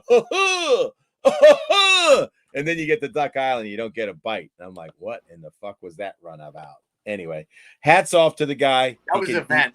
That was an event, Travis. Man, he can motor that boat, though. He's I not can even tell looking you. at the camera. I know, man. He knows what's He's up. upset. He's not upset. He heard it. He heard the whole trip, man. I told him I wanted to be on that tanker. He started laughing. It was pretty funny. Singing songs out there about seagulls. It was He's working frozen. fine. They We're were back now, frozen. right? Joe, they were frozen the whole time. That's why he was looking at the camera. Are we back? You're back, man. Okay. Travis, what movie was I references out there when we were driving to Duck Island? Do you remember? So I don't listen to Let's hear it. and remember, Eric, we're not supposed to name names of spots on Lake Ontario. Oh, where's Duck? Exactly. But I will say this. But Eric, let's full disclosure. Wait a minute. Hold on. But full disclosure. There's Old McDonald's Farm. Old McDonald's Farm. There's the green egg. The green egg. There's the green eggs and ham spot. Fried egg. Yep. There is the Lost City of Atlantis. We're naming our spots different. So Duck Island is not Duck Island. Green egg and ham is not what you think it was. I don't know. Yes. Does it look amazing? Yeah. So it's pretty amazing. No, yes, but full disclosure, Loaded. we caught 0, and Eric backed me up. Truth. We caught zero fish off a duck. Well, Zero. I'm going to duck then, I guess. Dude, it sucks. Fuck. I'm sure they're out there somewhere, but Fucking I'm done with it. That's the second time it screwed us. Yeah. Oh no, that wasn't the rule, Ray. You never said anything about islands. I are the told you. rules? I Rain just Man. said, that's what you say. Did I not do a good job when we were talking about my 6'4"? Yeah, you did a great job. Yeah. But you know the game. Well, Eric knows the game. He don't know the He game. invented the game. He You did invent slips the game. up every once in a Hey, while. let me tell you something, Travis. I know what you did last summer. You keep poking the bear, man. I'll out you like nobody's business. I got you now, man. I got something All big. right. Fair enough. That's exactly Fair. right. You better watch your P's and Q's with me on the stream right now. Uh-huh. Travis, I'm here's not- the question for you. What Yes. wins? I know. Oh. I know it's a while away. Great What wins question. the Bass Open? Let's get Great- buck nasty. Let's great get buck What wild. wins weight wise? Yep. I don't care about. Well- You don't have to tell me. You can tell me an average a day. To win, you're going to need your 24 to 25 a day. Whoa. 75 wins. Only No. because there's some studs fishing this tournament. Yeah, which makes me think maybe trim it down a little bit. But Mm. You I can't. think you're you gonna have can't- a couple You people can't. on a couple people. If it's going to, if these, it's going to be the sticks of Lake Ontario are And fishing. they're going to this, get an man. extra 3.5 hours to fish in. Correct. An extra Wherever 3.5, and you're gonna have a dark tournament, no moon. Oh. Mhm. So you'd have to deal with that. I mean, there's good. What does that there's mean? always fish shallow, but What does that mean? you're not gonna have that big draw. You're not gonna have that stupid pull. Up shallow, right? So if you're Interesting. fishing deep anyway, you're golden. Perhaps. 85 to 86 feet, 87 feet. I think it's gonna be money. I think if you can do 22 pounds a Come day, on, straight bait, Eric. I laughed. I haven't gone shallower than 90.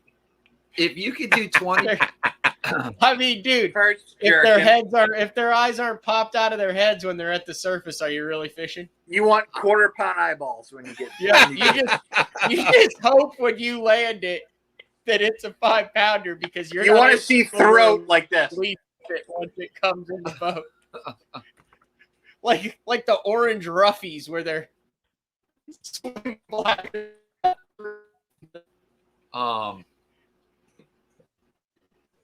Travis is did hook up with the teaching. I've done it a couple times over the last couple days. It goes brr, brr, brr, brr, brr, brr. yeah. Listen, I think real quick back to the weights. I think if you have 22 a day, you're going to be right up there. But to win, and listen, I'm not saying that the guys that dominated the last tournament, they're still going to be in the hunt, obviously. But there's a lot of other good Lake Ontario anglers that are capable of putting those bags together, and they could definitely do some damage. There's going to be a handful of guys that know what's up, and any given day they can put a big bag on the scale. So the Johnstons are fishing again. Joe, I Yep. want your perspective. What makes the Johnston brothers so strong? Is it that they are a team and they share, truthfully, like split everything, share everything? What do you think it is? Why do they dominate? And why are they always like ounces apart? That could be the best question of the night. So I tournament fish with my dad as a partner for Oh, wow. years, and you could never there had to be some separation Sure. because it was That's and fair. obviously we didn't fish on the Great Lakes where you had these big influx of fish and when it was right and these big chunks of things. We worked together, but it was like he won in 2009 in Everstart, and I came in second. And he was in New York, and I was in Inland Sea. Like we couldn't have shared those fish. Sure. I don't even know if we would have made the top 10. together because like Right. just it wouldn't have worked. But I honestly don't know how they do it. They obviously have either a great network or Okay. they're obviously phenomenal fishermen. I respect what they do, especially shallow. If you see either one of them, Okay. especially Chris, fishing shallow, 5 feet or less, looking at him, he has 8 rods and they're fanned out, and he'll make one cast with one thing. If it doesn't react, he'll make another cast with another. They're just super in tune, and I'm not taking anything away from Corey Okay. on that because he probably has the same skill set. It's just Sure. what I've seen with Chris on TV or live or whatever. Yeah. I don't know. I don't know what separates them. Time in the water separates them. Okay. I mean, There you the go, end all right? is time in the water. That's Okay. it. And then you add on that those those 8 techniques, like he's a master at all of them, right? I mean, the best marabou, I mean, he gets it. I've never seen anybody like have 8 rods fanned out and making a cast at a fish shallow. Like, I've never seen that. Sure, but like, okay, that's cool. You have the marabou, but like they're it's premium, but they grow their own chickens. But I don't know, man. But they're 4 of them. They have 4 of them, and they're all 4 different sizes. That's it's like I've never been in their boat, so I shouldn't say that, but I'm completely assuming. But it's there's a lot that goes into it. Sure. Everything is premeditated. They're very good at what they do. Okay. That's all. I think when you get into that deep water stuff, and you get on a chunky school, you can catch them on whatever you want to catch them on. They'd eat that, right? Whatever, right? That beautiful baby right there. Yep. Huh. I gotcha. That's where my head's at. I don't know. Travis, what's Matt, that? You want to comment? What makes the Johnston so dominant? Like, I mean, it's the same reason why certain guys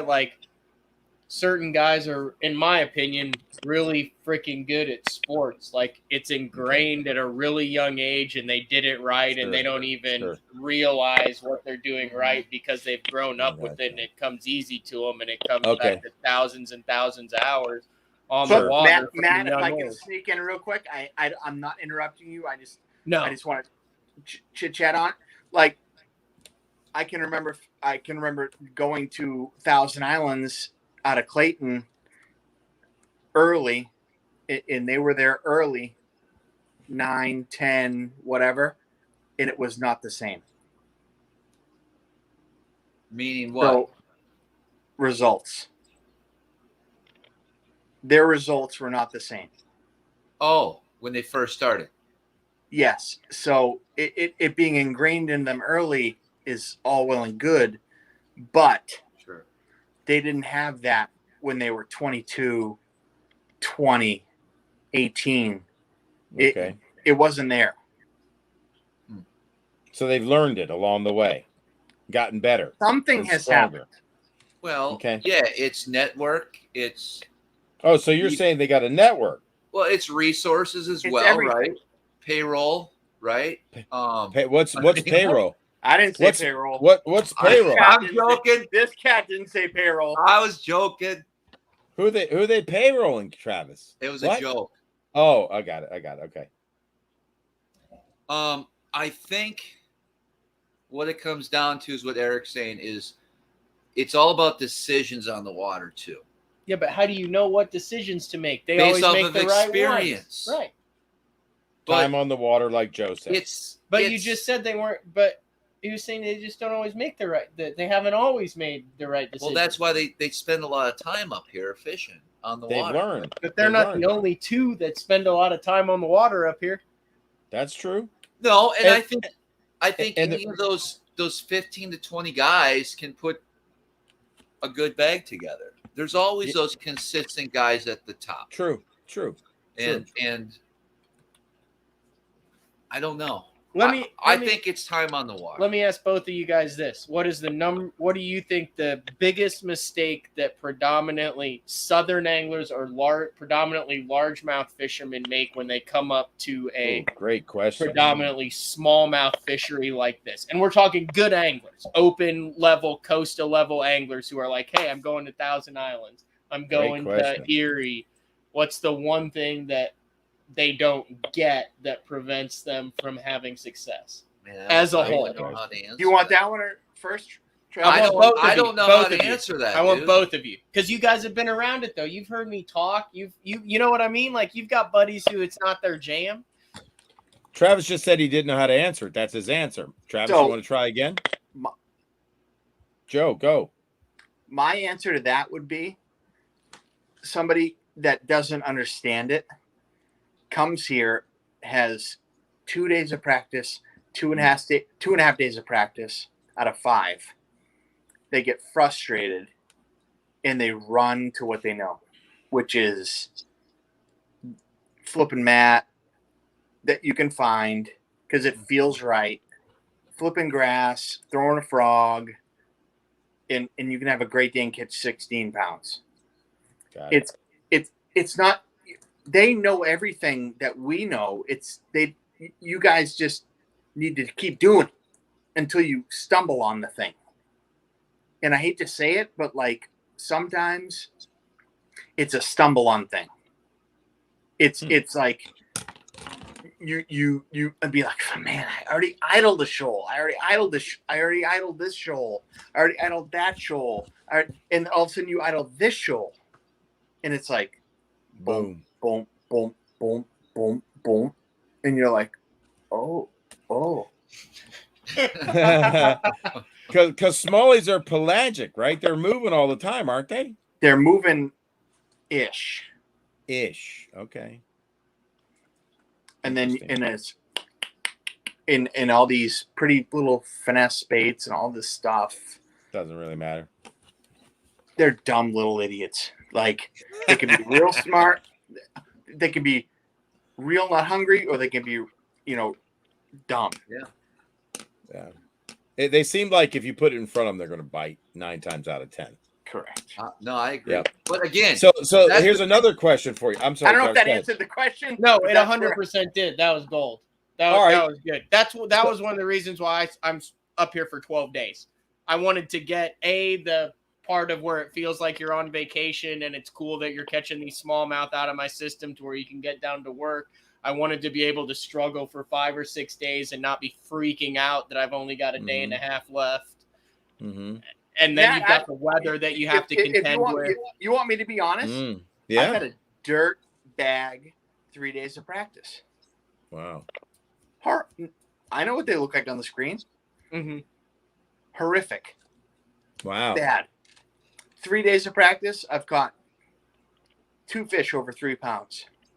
On the St. Lawrence River. Yep. That's fine with me. Told me where not to go. Yeah, dude. That's just as important. So you started bouncing you bounced new stuff in the Derby. Nope. I'm just going to go to new land. Yeah. I got you. I think that's what you have to do. Again, I keep telling it's all about it's making those decisions based on the weather conditions and where you think you should start. The fact that they do move a little bit here and there, not getting frustrated. And I think that's and time on the water is what's making these top guys. Like I can name a bunch of guys that do really well up here consistent. Yeah. It's not just the Johnsons. Now, are the Johnston brothers, is Chris probably one of the top smallmouth anglers in the country right now? Yes, without a doubt. He's the best smallmouth angler on the planet. That's what I think. But there's a handful of guys that are capable of putting a big bag together. Yeah. And you can't be intimidated by that. I would rather win a tournament with them there than not. Does that make sense? Yeah, because you're competing against the best. All right, I got a question for you smallmouth heads on the stream. So what fascinated me, so that's one end of the spectrum. Thousands of hours on the water, super crazy good technique, right bait, right situation, right? That's the Johnstons. And then you got somebody in a tin boat named John Cox coming up to the St. Lawrence and top 10 it against some of the best competition around, fishing visual structure on the shore. No panoptics, no nothing. And he did fine. What do you make of that? June. Got lucky. Did he get lucky? What's June? Tell me about June versus Water now. better than anyone else in the world. What does that mean? Okay. June? Travis, you take that. Well, two things. One is confidence, right? Just like me, when I go to Kentucky Lake, I have a drop shot in my hand when people are throwing topwaters on shallow river bars in the fall. Okay. It's fishing your confidence and finding a situation where you can throw what you enjoy and have confidence in fishing. Wasn't I think he throwing that's it? the Wasn't biggest. he? John Cox is not known for a Ned rig. I mean, what are you talking about? Okay. Is he a Ned rigger or a drop shotter? I don't think He's so. not scared of a spinning rod. No, I didn't say he was, but what I'm saying is it wasn't like he was employing like a wacky Senko in a I shallow think he grass just bay. reads water better than anyone, regardless of where he is. Up north, down south, Midwest. I agree with you there, Blueback Matt, but herring I lakes. wanted to hear from the smallmouth guys that know the St. Lawrence just a little bit and Okay. get their read on that. Well, because he's used to fishing shallow, and like Joe said, it was time of the year. There's a lot more fish up shallow. There's transition fish. Okay, stuff like that. so June they're shallower because they've been spawning. They're hanging majority. around. Now, don't get me wrong. There's always fish shallow. We know that. There's always fish deep. There's always fish shallow. Like, what would you predict if John Cox had to fish this tournament and just fish shallow? What would he come away with as a bag if he had a really good day? He could have a 30-pound bag for sure up shallow. I've had plenty of 30-pound bags shallow. Absolutely. Joe's shaking his head no. Yeah. Not just this moon. No. Okay. What's the moon got to do with it, Joe? Does a full moon bring him up? What's love got to do with it? Are we going to go to a tournament here? Are we going Thunderdome? I think we are. What? So here's my theory. Joe, I know you're talking about the moon. I get it. I think they feed more in the evening, throughout the night, perhaps under a full moon. I think a lot of it has to do with just things we don't know, gravity, things like that. Gravity. Yeah. Of the moon, side swing, things like that. When there's no moon, the gravity is stronger and it pulls them to deeper water. It pulls them out of the shallows. The gravity. Hear me out. No, there's more alien sightings in New York over the harbor, and Travis has been transported. Don't get Travis started. I have been seeing some pretty thick trails behind jets. Really? Yeah. It's freaking me out. So listen, Joe, what's your theory on the full moon? I think when there's more light at night, they do come up shallow, and they do that especially more. I know they do it here, but on inland lakes in the northern part of the country, they do that a lot as well. I'm not going to act like I know more about Great Lake shallow smallmouth than you. So I have my little theories. I think you're very good at it, and you know more about it than I do. So I'll leave it at that. So I don't have any answer. Because I'm going to debate. I'm going to tell you, regardless of the moon, I can. If there's always going to be shallow ones. If you give me dead calm and high sun, I feel like I could wreck them up shallow at any Great Lakes. Right now. Yes, absolutely. Wow. Do you think this is fascinating? Do you think it pulls from fish that are in 32 feet of water that are on the side of an island? And an island? There's fish that'll come up and they'll feed and they'll go back down deep, and then there's resident fish, and then there's what I call transition fish. I call fish that are just wandering around in a zone. They could be in 20 feet of water one day and 4 feet the next. Every different part of the St. Lawrence River and the Great and Lake Ontario, those fish react differently up shallow. So do you think that fish in the river run to the bank easier than the fish in the lake? Interesting question. I think it's both, but I'll tell you this. My shallow water spots in the river have changed over the last 2 years because of the lower water. and the grass growth. Or pressure? No, grass growth. Oh, Gotten worse? Well, some areas that I Like used to count on are no longer holding fish because of the algae has taken over and there's no clean rock. Interesting. Got it. Period. Wow. All Places where I dreamed of for the last year and a half because I couldn't fish are now covered in slime and algae. Dang. And there ain't a fish to be found. Wow. Whoa. Mm-hmm. What do you think? That looks like a mic drop. Oh. Well, I was just talking. I'm very passionate when it comes to shallow water fishing. That's my favorite way to target them. But my strength is probably more deep. When are we going to try some shallow water smallmouth? I can't wait. When do I need to come up for that? Bro. No, but when? That's what I'm just saying. When can we find on it? a day like today? Take today on the St. If you Lawrence. know where to go shallow, you can catch them. All I'm saying is, if you could only fish 6 foot or less, what do you think you could have done today? I could have done Oh, well, guess what? We did, and we blanked. No, you know what I mean. Like, we were shooting a shallow water episode, Matt. Right? Because it wasn't sunny most of the day, and it blew. No, I agree.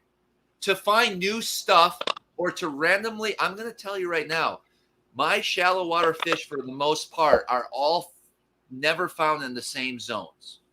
It's literally your mindset that day is I'm trying to find one big 5-pounder every hour. The problem for me in a tournament is your head starts talking to you and you see the clock moving and you start getting pissed off because you're 45 minutes in and you don't have a fish and you start thinking about all this deep shit you got spread across all over the lake. When you're fun fishing and you don't care, and you're chilling, you're going to bang up 28 pounds shallow. That's what pisses me off. Here's my deal. Yes, he's starting to get pissed off. Okay, here's my deal. Everything shallow here, for a guy like me, looks freaking amazing. Every single island, every single bank, every single thing. You cannot go to a bank on the St. Lawrence River and not go, damn, that looks like a freaking big smallmouth lives here. You gotta mix in one little freaking thing. miles of bank and a freaking Great Lake, and anywhere you go up shallow. So I'm like, screw that. I would rather grab to where I know there's fish, because it literally looks like every single cast is like, oh, look, there's boulders there, there's rock there. All right, here's a question. How do you find good shallow? Matt, here you go. Where's the tournament launch out of? Messina? No, where's this open out of? Clayton. Where was the last tournament out of? Messina? Egypt. All right. Has anybody ever done a tracking study on released smallmouth after a big derby? I'm sure Canada has, because they love doing all right. So they track largemouth. I 100% know that the Canadians have and are doing that. So they tracked largemouth that were released after a tournament, and there was a big body of them within 30 days of the tournament release date. So if I was sucking and I didn't know where to go, wouldn't you just fish around Messina and catch them pretty good? That's about right. I'm not running from Clayton to Messina. Yeah, that would be the worst decision ever. No, how far is that? How far is it? I don't know how far it is. An hour? 10? 110? Weren't there guys running 2.5 to fucking? It's got to be longer than an hour 10 from Clayton to Messina. Never done it. Guessing. It's closer to 2 hours. All I'm saying is, I was just curious if there shallow would be water fish. talk is pointless because for a guy like me, because every single flat, shallow, rocky thing looks amazing, and I haven't even seen it. But that's why I was raising my hand. Yeah. Somebody just said Dick Garlock used to make that run. Tom Pavlot said it. Yeah. Well, and that was with a 90 horsepower and an 18-footer. You pussies. So how do you tackle that, Joe? How do you did. tackle that? Is that why you were raising your hand? Are you going to tell me how to tackle that? You do it. I'm not telling you how to tackle that at all. I'm just saying I think you need current, and where current hits on that shallow is the deal. Because smallmouth are current freaks, right? They want current. So you can have all that pretty sand, rock, grass. You can have all that, but until you put your time in and you know where something special is because of that current, that's the deal. Interesting. Hey, wouldn't that be cool if they But had I could be wrong. I'm waiting for my main man Travis to come in on that. I like how you guys are out reading I'm the right. comments. I'm sorry. I like how you guys are checking each other. It's pretty cool. It's like I have respect Travis. for him. He's a hammer. Can we say this? Can we say that? Say what? That's what I'm saying. They've got their secrets and they're making this weird connection. When Travis over goes the like internet. this, ready? I'm gonna get it real close to the camera. Matt, when Travis goes like this, I see what's going on. You see, you know what I mean? I see that what's usually going means on here. it's I legit. see what's going on here. Joe's going, is it okay if I go there? And Travis is going, don't go there. Bullshit. Are you gonna say that? I have I'll say nothing. this. I have nothing shallow. He's the shallow boss and the No. deep boss. I got nothing. I mean, I caught one out of 50 foot today, and I was amazed. I was amazed today. Was it a solid pound and 3/4? Yes, it was a solid pound and 3/4. Yeah. But like here's the thing. and it was I all white. amazed- Didn't even have any stripes or anything. Amazed at how quickly you become comfortable with 25 to 40 foot out here. Because, I mean, I'm a drop shot guy. I drop shot. Like, that's my jam. Travis knows that. I've drop shotted these opens from Florida to Pickwick to Douglas. I've drop shotted every single tournament this year. James River, everything came on a drop shot. So I have been Oneida, everything, drop shot, everything. And when I got out here, the only thing that I don't do is I don't drop shot that deep typically. I like to drop shot shallow, 8 to 15 foot of water. And you start doing your research and talking to people and and they're like, oh, they get out there in that 80 foot of water. It's just amazing how quickly you become comfortable in deep stuff. Would you agree with that? Yes, but I will say this. I am very concerned right now with we do have a little cooling temp, but there's these deeper fish, there's a little issue right now with the thermocline and the water temps out there, especially, and maybe not right here in this zone, but the reason why Eric and I didn't find those fish on that magical spot is because there just wasn't oxygen down there for these fish. And so. Wait, what? Remember I took Eric on a top secret mission? Fried egg spot. And that's what they were calling. And I said the graph will light up. We'll catch 150 fish right here. We don't have to even move the boat south. The Think south. line, they're just not there. Those and wind has a lot to do with the mixture in the thermocline and how those fish position. What we've seen, and that could just be in the southern part of the lake. It could be totally different up here. But what I've seen a lot, if it was to continue to stay really warm, but it's not, but if it was, because we got 76, 77 degree surface temperature. Yeah.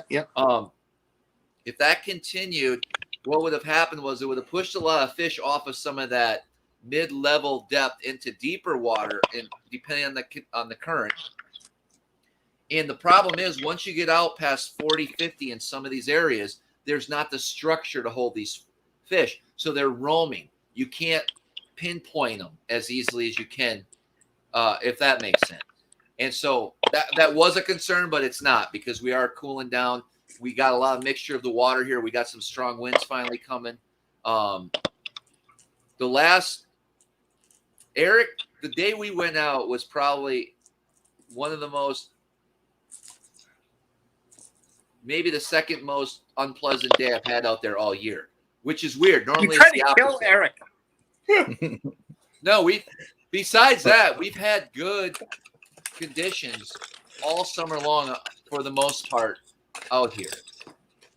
And what that means is that water is heating up. You know what I mean? There's not a lot of water moving. It's been a pretty calm past couple weeks out here, where I could go anywhere and do whatever I want with my clients. There you go.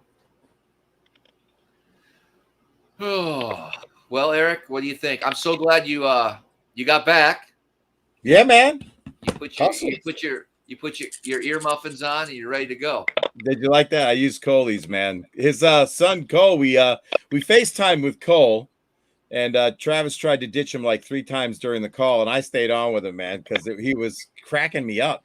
So Coley was drawing a picture of Travis's new country house up in New York that he's planning on building soon, and it was a fine drawing. And then Cole, just out of nowhere, started stabbing the picture, and it was in a stabbing motion. He was, and then Travis goes, "Well, Cole, we're going to let you go." And then all of a sudden, because he's looking at the phone, we're FaceTiming, and Cole goes, "Hey, Eric, I got something to show you." And so Travis turns the phone towards me, and he takes the magic marker and literally starts to draw lines on his forehead.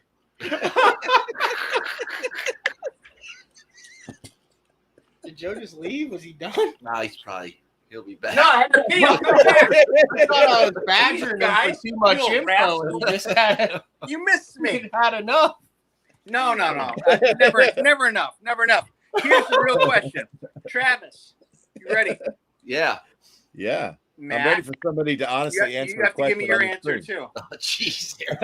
I want somebody to honestly answer. This has been the best PsyOps campaign I've ever seen. No bullshit. No This is- bullshit. This is totally like fucking psychological warfare. Nobody's told the truth yet between you two guys. Eric, ask me a question. I've been dead nuts. I love it, man. I know what you did last summer, Manson. That's all I'm going to say, and I'll leave it at that. All right, so what's the question? I want an honest answer from somebody in this room right now. And either we heal as a team. Listen. 6 minutes to the most important team tournament of our professional career. And I want to know what Eric's going to do his club tournament. And right now, gentlemen, we're in hell. Here we go. Here we go, buckwheat. Travis. Yes. One bait. What's that? One bait. One bait? I'm sorry. One technique. Go. Drop shot. Drop shot. Matt. Sure. That's Drop literally all I'm doing. I won't make a cast with anything else for 12 days. You're done messing up. Eric, in your club tournament on Sunday. I'm just saying. My tournament on shot. Sunday? Because there's Power other shot. things You should know I power shot, bro. Baby, I- all day. I showed Travis a thing or two about power shot. Give me that, baby. Wow! I tell you, if you saw my setup, I've got the quickest hands this side of Mississippi. If you saw my setup, I've got it set up on a wicker basket, What is that? a coffee maker, Coffee maker. baby D-bomb. No, I do the Is that baby a Perch D-bomb, but it is no missile baits, baby destroyer. That's Oh, one of the 2 things you got to Baby do. destroyer. Yep. All right. Badass. You told me if I came up here and drop shot it, I'd be fine. offline. Oh, Now no. you're saying no. there's other stuff. Ooh. There's a Eric, lot of different get in on baits this. to use. They're having a feud. Matt, the other thing is a Ned rig. Holy crap, dude. What's a Ned rig? And by the way, they do eat a football jig. Travis tried to talk about PsyOps. He did it to me on the boat. I go, I'm dying to throw this football jig, right?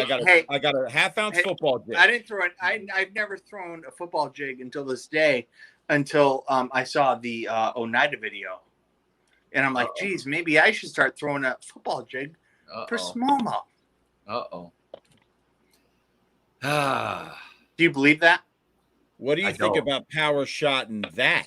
And it's not a jig. It's That's my the meat and power. taters. It's my power shot jig. What? Be better if it was June bug colored. Dude, I can Eric, change what that were you in a gonna minute. say I'll tie that about shit up. the jig? What jig? Don't you have your You own told me jig? they didn't eat a football jig, and I threw a football jig and ate my football jig. I caught him on a football jig all week. Time out, dude. No. I They're had a fighting. They're traditional football jig, and you looked at it and you said, they don't eat that out here. And I go, that's bullshit. and I caught 3. Fine. That's I have all a I'm question. saying. You got to Yes? admit, I cast it like Go 1,000 ahead, times. So, yes, has go ahead, anybody sir. ever thrown like a hula grub Oh my Sure. God, they'd eat the fucking shit out of it right up there. Yeah. in the Yeah. reservation or in the real life? Everywhere. Why wouldn't they eat a hula grub on Ontario? They do. Yeah. Travis is doing gang signs towards you to make you say stop. No. Gang signs. Zoltan. He just did a thing. I saw it. Oh, there it is. Yeah, we got a big argument on the way back today about money. I go, look at what's on your dollar bill. Do you think that's just pretty artwork, Eric? Start doing some research. And then all broke loose. Oh, he got political, didn't he? All right, look, man. Travis talks about the deep state. I got an announcement to make. Travis is running for president. Hey, Matt, this is important, Matt Pangray, this is important. Lock him Matt, up. this is important, Matt. That's Zoltar. I don't know. Go ahead. It's Zoltan. That's doesn't the guy watch in the glass case, and you put the money in, and he tells you. No, that's Zoltar. Zoltan's from dudes where my. Speaking of which, the people who invented Zoltar, West Coast, hung out with him at the Bassmaster Classic. Unbelievable. His family invented that. They do the Zoltar things, and he's a hardcore tournament angler. That's crazy. That's Their awesome. whole family. All they do is they make. Anyway, sorry. All right, No, listen. I've been. Are you talking about Zaldane? No, I'm talking about that the sounded Zoltar cool. thing It where was it's like in the kinda like- glass case, and then he's like the They were fortune close. teller. All Zaldane's right, been up there a month and a half. Yeah, he's All on. right, I've been dying to make this announcement. Okay. Travis and I discussed it. Oh. Gene Parmesan is right. Manson for 2024, but he's not running for president of the United States. He's running for president of the altered state. There's deep state and there's altered state. And I came up with that term. I've trademarked it. So I'm going to print up some t-shirts for Travis. 2024 Prez Manson altered state president. There's the deep state and then there's the altered state. You're running for president of the altered state. You could do it. The altered state. Yes. Weird stuff. You could do it. I got some weird stuff in here. So, Matt, You talk have your about own water filtration system. I do have my own water filtration system. You've got these things. Look at this case of powders. Yes. Well, why don't you show him the case of Travis. powder? Go get that. Let's do a little show and tell. Travis. Okay, bring it out. Oh my God! Bring it out. What's in That's this? just a computer case. Oh, I don't even got want to get. Oh my God! This just got Western. Hold on. Oh my God! What? Holy cow! All right. Jeez.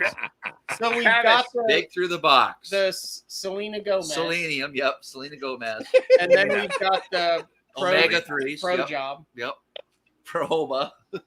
And now I have not been through this. This is it. We have the keto meal. Okay. What is The that? camera's right there, though. But yeah. Keto meal. Okay. What is that? It's just a healthy powder. Is that Wait, what's in play it? to the camera. Okay. I didn't know if through like a gerbil or something. No. It'd be funny if That some was- snakes that's popped out. normal. Okay. There Hey. ain't nothing that great. There's just a lot of it. Okay. What? Tablets. Tablets. Tangy tangerine tablets. What is that for? It's got all your vitamin minerals. Beyond tangy tangerine, multivitamin mineral complex. Matt, don't dig in too deep. You're going to get into his gummies. I know. Then we have more tangerine. That's a powder form. Why don't you just eat tangerines? That's a hell of a lot easier. Then we've got more tangy tangerines. What the Guess I hell, run dude? out. You're here for 3 days. Here, I'll hand them to you. Apple cider vinegar. Unfiltered. What does that do? For Oh, it his does a pleasure. lot. Isn't that for your urinary tract? No, it's for everything. Here, keep going. J. Krause Luigi's 2.0 solution. Luigi's. This is what You don't is even that? know what Oh, it that's iodine. What is that for? Just salt. What do you do? Keep How going. do you take it? Keep going. We got a lot to go through. It's Put so it he on doesn't get a Christ. It's so he Are we doesn't gonna- get a goiter. Like, are we doing this all night? I don't know, man. Electrolyte. Wholesome organic stevia. I don't know.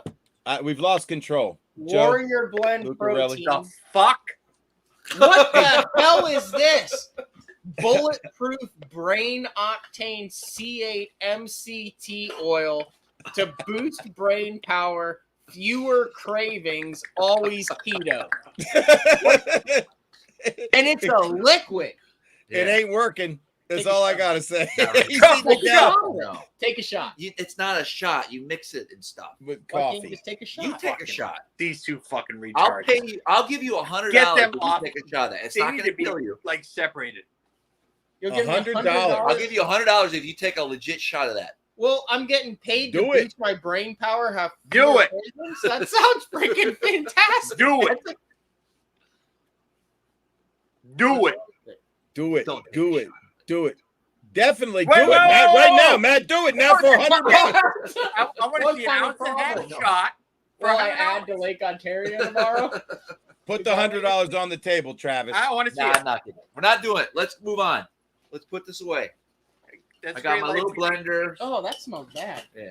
Whoa, Alright, there's that's another it. bottle. Just another Brahoba. BTC was here. You'd do it. He Oh, he would. definitely would. Whoa, there's a Um, bunch on this side. That's Oh, just toiletries and stuff. Toiletries. Why? What are we doing here? I don't. I even- don't know. why Get do out you of there. have 30 straws. I'm always prepared. What the? 30 straws. Toiletries? It's like Joe, what's your tournament a setup? You know, when full-on you're not at picnic home, spread you need in to here. take stuff on the road. Do you have a system in place? Do you just throw Well- shit in the truck? Well, I can honestly say that I had a great one when I would travel with my dad. He had what was called the pantry, and that had everything in the world that you would ever need. Nice. And I sometimes forget to bring it. So honestly, my dad was the key to when I like Yeah. if you said you needed to kill somebody, he'd be like, "Here's a knife." I'm like- the same way. I have he everything had like you all need. the things. Like he'd be like, I'd be like, "Ah, shit." I'd be like, "Got some pasta," and he'd be like, "Oh, you need some shake cheese?" Like he'd go to like That's this right. If you little need- thing, and he'd come back with some Parm cheese, and he'd be like, it would be like perfect. if you need Like, it double A was batteries, I got Like, 'em. I'd be like, "Oh man, I wish there was some anchovies in this." He'd be like, "Oh, I just haven't had some anchovies." And he's like, "What like he was the guy. He's the guy. Does he still fish with you as a team? We sadly don't team fish together anymore. Okay. So him and my mom are in Okeechobee. So Whoa, wait a minute. Your mom and your dad live at Lake Okeechobee? yeah, so they moved there full Get the time. hell out. What? You can bring those Yeah, so bottles the up, North too? Shore, they're 5 minutes from Scott Driver. How do they like it? They love it. How long they been down there, man? What is going 3 years. on? I just opened up the fridge. Oh no. Oh no. There's two Oh separate my streams God. going on right now. Oh, jeez. If I could reach out and grab you, Travis. I know. Oh Choking. my gosh. Here is a 3/4 used bottle of organic. What do you do with It's organic coconut butter. coconut cream? Well, late at You've been on night. the road for a little bit. It looks like you just milked a horse. Well, he milked it all right. And then we've got That's snake- Lactesius mutus LM1. That's snake venom. No, really, what is it? Eric, tell him what that is. It's snake venom.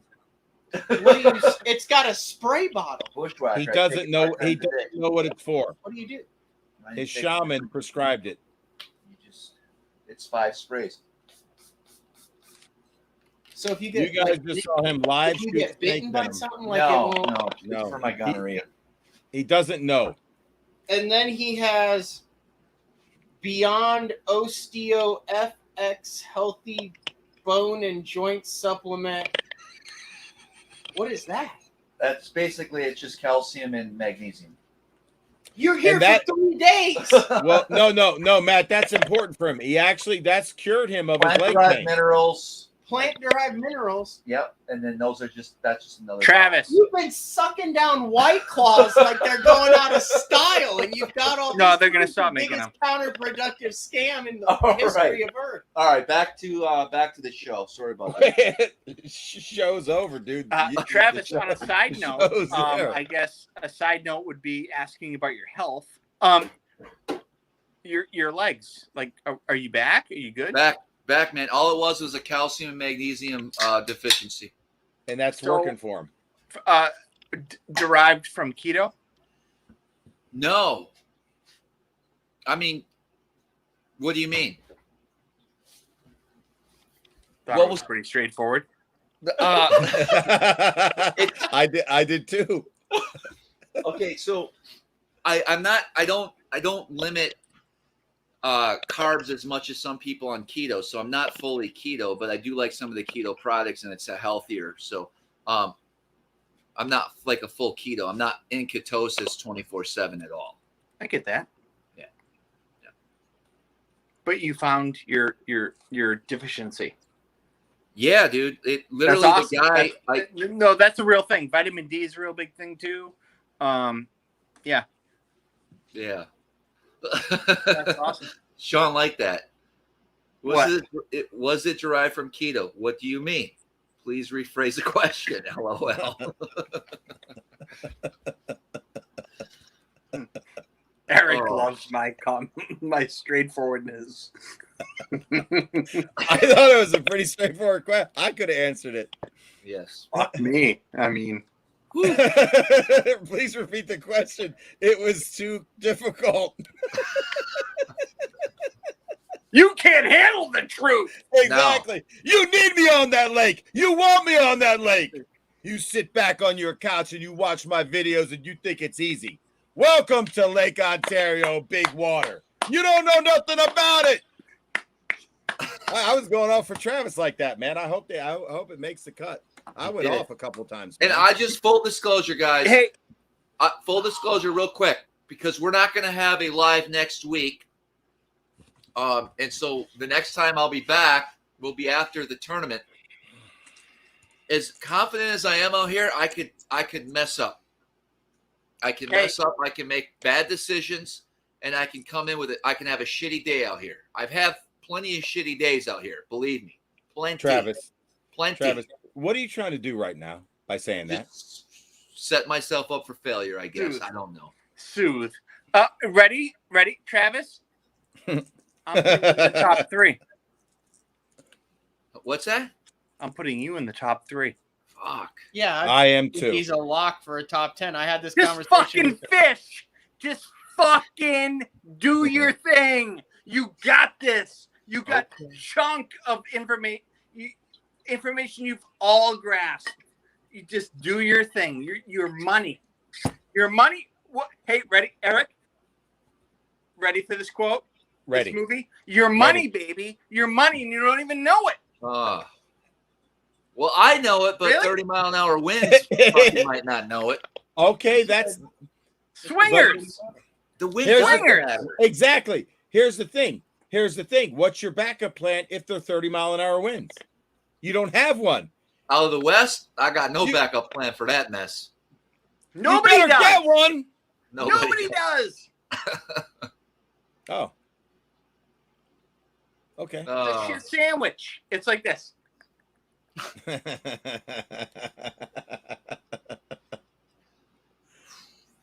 Travis in the top 3. That'll be interesting. I feel good about it. Me We'll too. see. If this was a Vegas odds, I'd put money on you. Yeah. It's the biggest this is the biggest tournament that I've ever fished. Like 3 But years it's not, ago. it's not a big tournament. It's just a tournament. You're True. just going fishing. Just I go know. fishing. I know. Just go Yeah. catch. You just happen to make the Bassmaster Classic and win $50,000 if you go fishing well for 3 days. Thanks, Matthew. I'm trying to help his brain a little bit.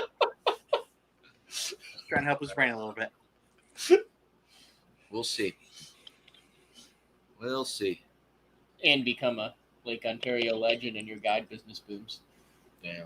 Basically, it would be life changing. Jesus, this is brutal.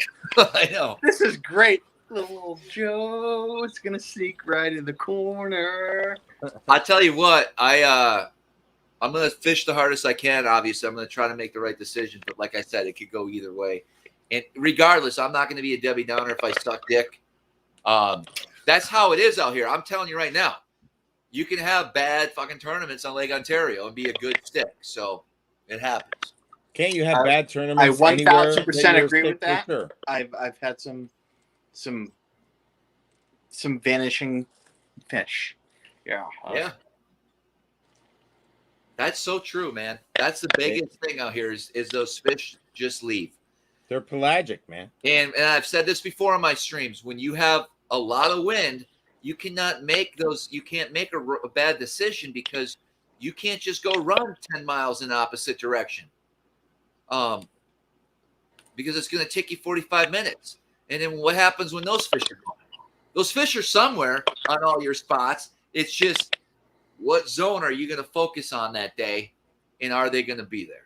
The issue is when you have them pegged on a north, east, west, south, whatever, up your ass, sideways corner, and it goes different. And I think we even talked about this before. Like,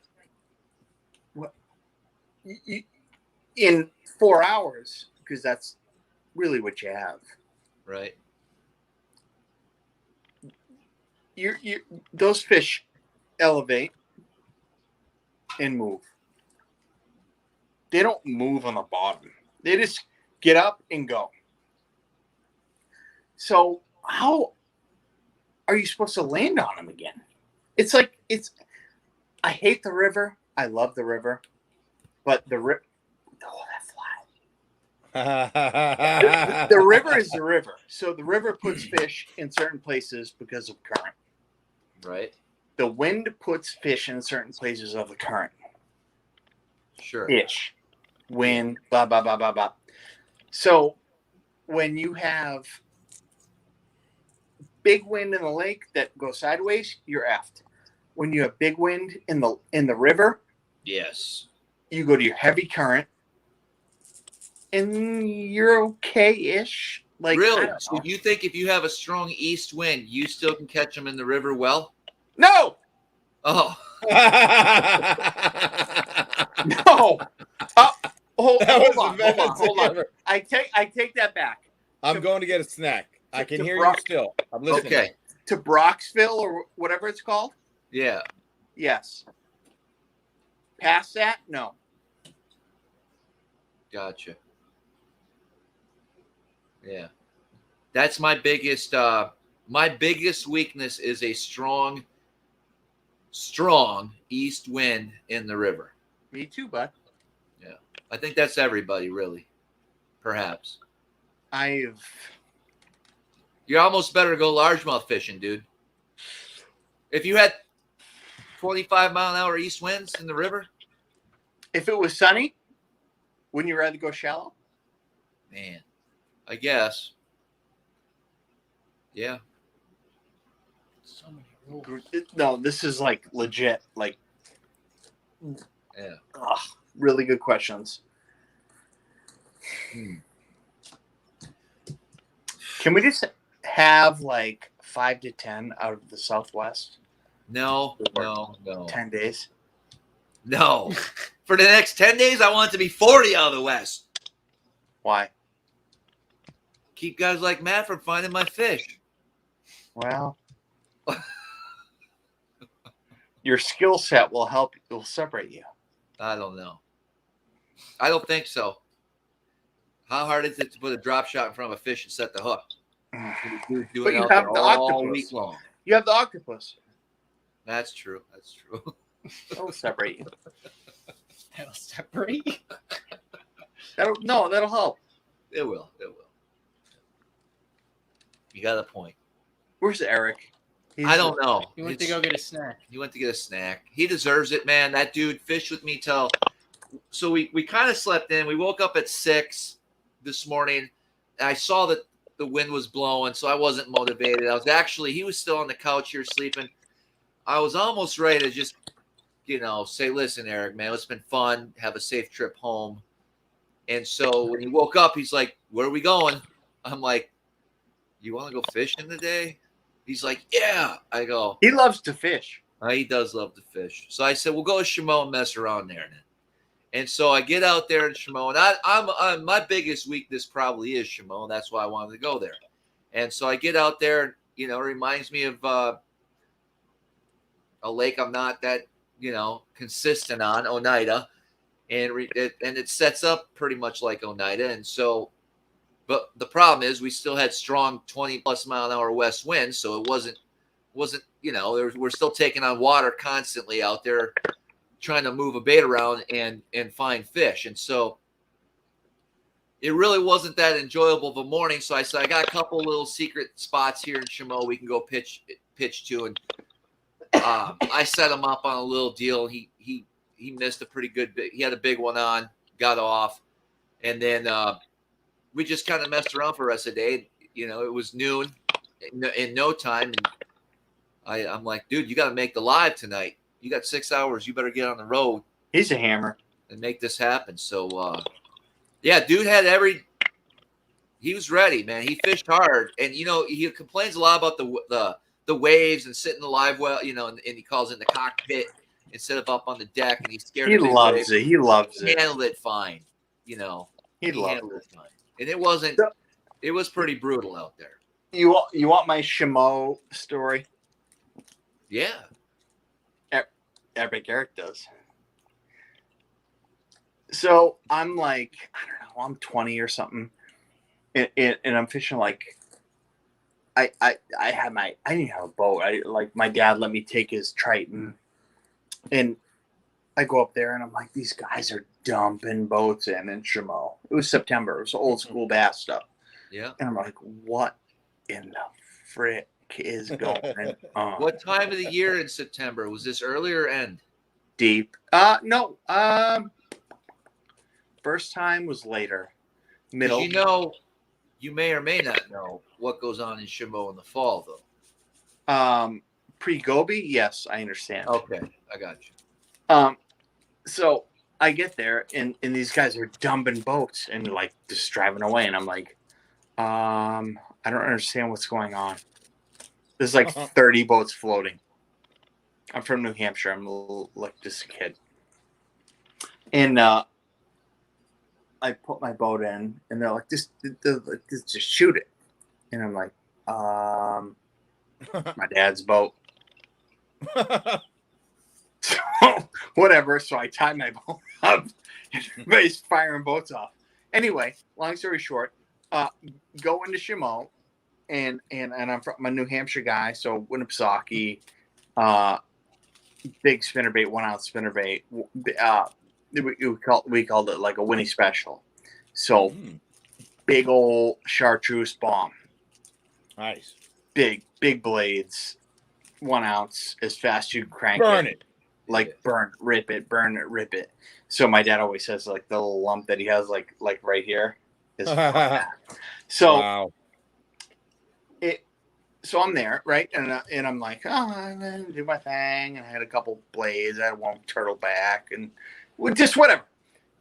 I get in this like a little pocket, like a little weird pocket. And I'm like, oh, this looks different.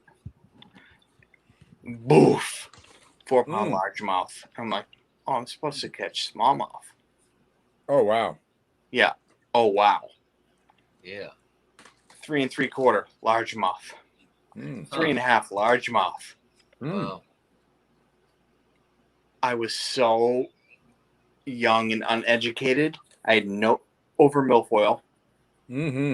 I had zero idea what I was doing. No clue. No idea. Go back there in the tournament, throw the blade over that stuff and never get a bite. Oh, wow. And leave. Huh. We didn't throw a jig. Damn. We didn't throw a beaver. We didn't do anything. There was so much meat there. It was like an inlet that came in, and it was like the grass has never been the same since. I check it all the time. I just like, I'm such a dummy. Like, if you have those oh my god moments, that's one of those. Yeah, because they were beef. There was beef in there. Those fish were fat, and I didn't even know how to fish for them. Yeah. The cool thing about Shimo is that the largemouth population is legit in there. Legit. And they're big. They're just as big as a smallmouth, some of them. Not as many, you know what I mean? But, and I'm not saying you should target that, but you could randomly, I've done it all year. If I'm out there messing around, I'll actually catch a couple. That's first spot I took you to, Eric, where you lost that big one. That may have been a largemouth. Oh, How big? Felt big. We don't know. yeah. We were looking at them. There were a couple there. We lost a lot of hardware on that stuff. Yeah, we did. I can't believe the grass was that tough on those jigs. Damn. How'd I do, Travis? It's pretty good, right? Good job. I never broke off on so much milfoil in my life. That's crazy. But the 7-pound test just doesn't stand up to that milfoil. No. Anybody buying it? That's crazy. So could somebody in the Turby that you guys are fishing go in and find grass in the ignore or pads and what could they come out with on a decent day? And is it reachable from where you're launching? I thought you were going to ask, is anybody going to make the top 10 fishing largemouth? They could if it blows. If you have an east wind, yes. That's an even better. My buddy John Benor in FLW Open 3 years ago made the top 10 on largemouth. Did he really, Travis? Yep. I didn't know that. Oh, wow. Very cool. And nobody will make the top 10 fishing for largemouth in this tournament. Okay. Where did you guys launch out of? Same place, Clayton. Okay. Very interesting. Did he leave the river? No. Okay. Interesting. Was he fishing grass or just other larger type of stuff? Reeds. He's fishing reeds. Reeds. Herb Reed. I made that up. Herb Reed. You know, the Johnstons did well. With the slug out. You guys might not know this, but the Johnstons, one of them, my guy. He's my guy. He's my guy. FLW event. Nobody's listening to me. Made a top 10 in an FLW event with largemouth one of those days as well in the river. Do you remember that? You remember that 3-4 years ago? I'm sorry, we weren't listening. No. One of the Johnsons did well on largemouth 3-4 years ago in an open. Oh, wow. Yeah, they brought him in. Yep. How about that? There you go. Let's bring Alex back in, see if he's got anything to wrap this up. Where's he been? I don't know. I've been chilling. I've been trying to write down as much of this as I can. Honestly, we had a little audio thing, and then next thing I know, I'm halfway through a page of notes, and I'm just having fun listening to you guys. But yeah, I wanted to thank Dan too for sending that $5. We do appreciate that, Dan. Goes a lot to helping out the channel. I mean, I think this was. You only got $5 tonight. Yeah. Somebody started to say after they saw all those supplements, there was going to be no more donations because that's about $1,000 worth of supplements, and so they are not supporting your supplement habit. Travis has got a point, guys. You want to see a healthy smallmouth crush? Come on, don't be so damn cheap. Yeah, sure.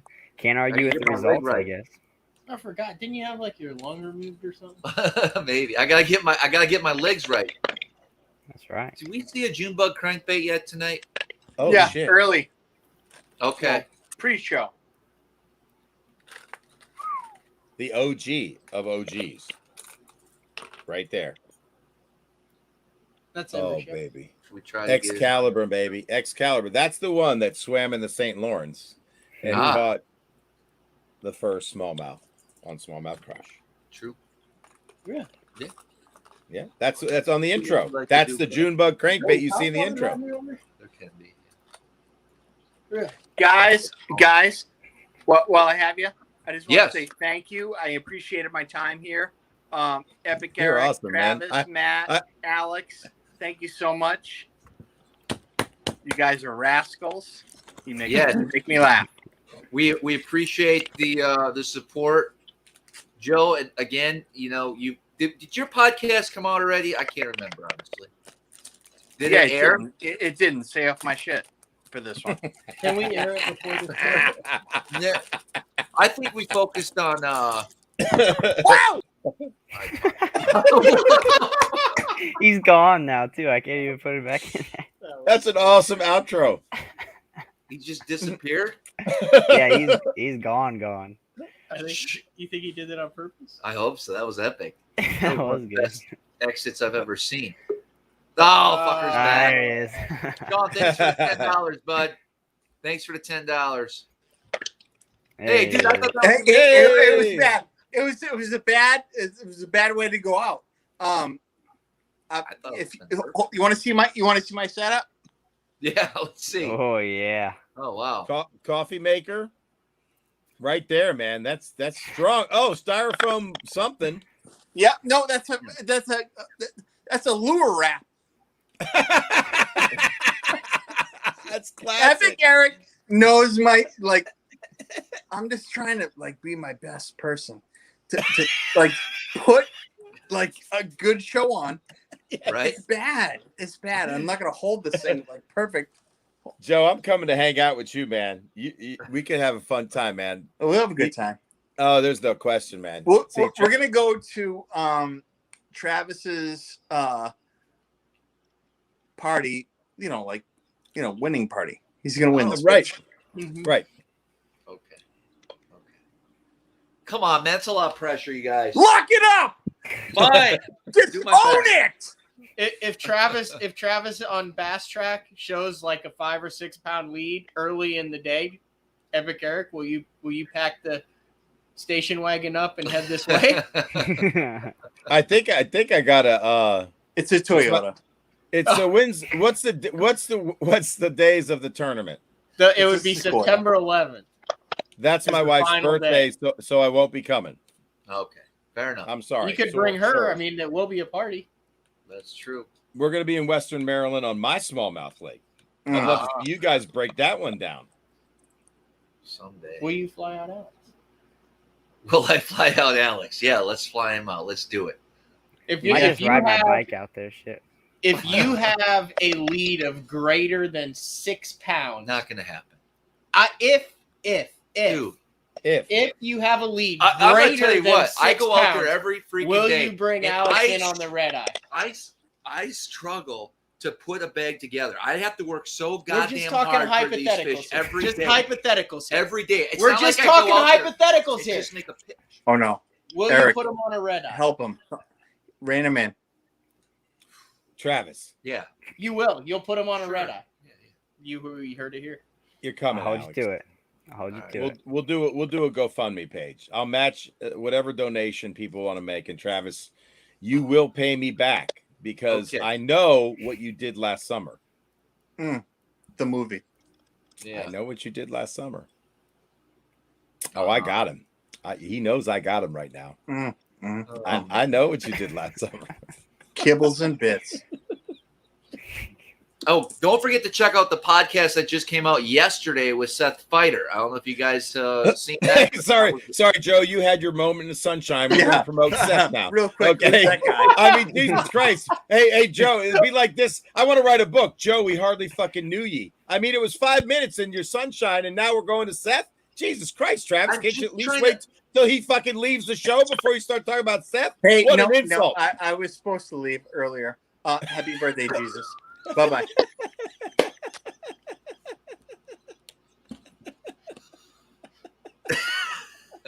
Hey, listen, it's all well and good, Joe, but listen, we got Seth on, so Joe's out. Damn, Travis. That's not how it went down, dude. That's I was how I trying to- felt. How do you cover everything on BTL? Like, you got to do your – let's do a plug. What's up on BTL? When's BTL? Well, first of all, he wakes up on fucking time. How about them apples? Come on, Okay. man. Get your game together, dude. What's happening? You're Listen, slipping. Travis will enjoy this story. So in 12, 13 years of doing BTL, I have been late one time. And One how time. long?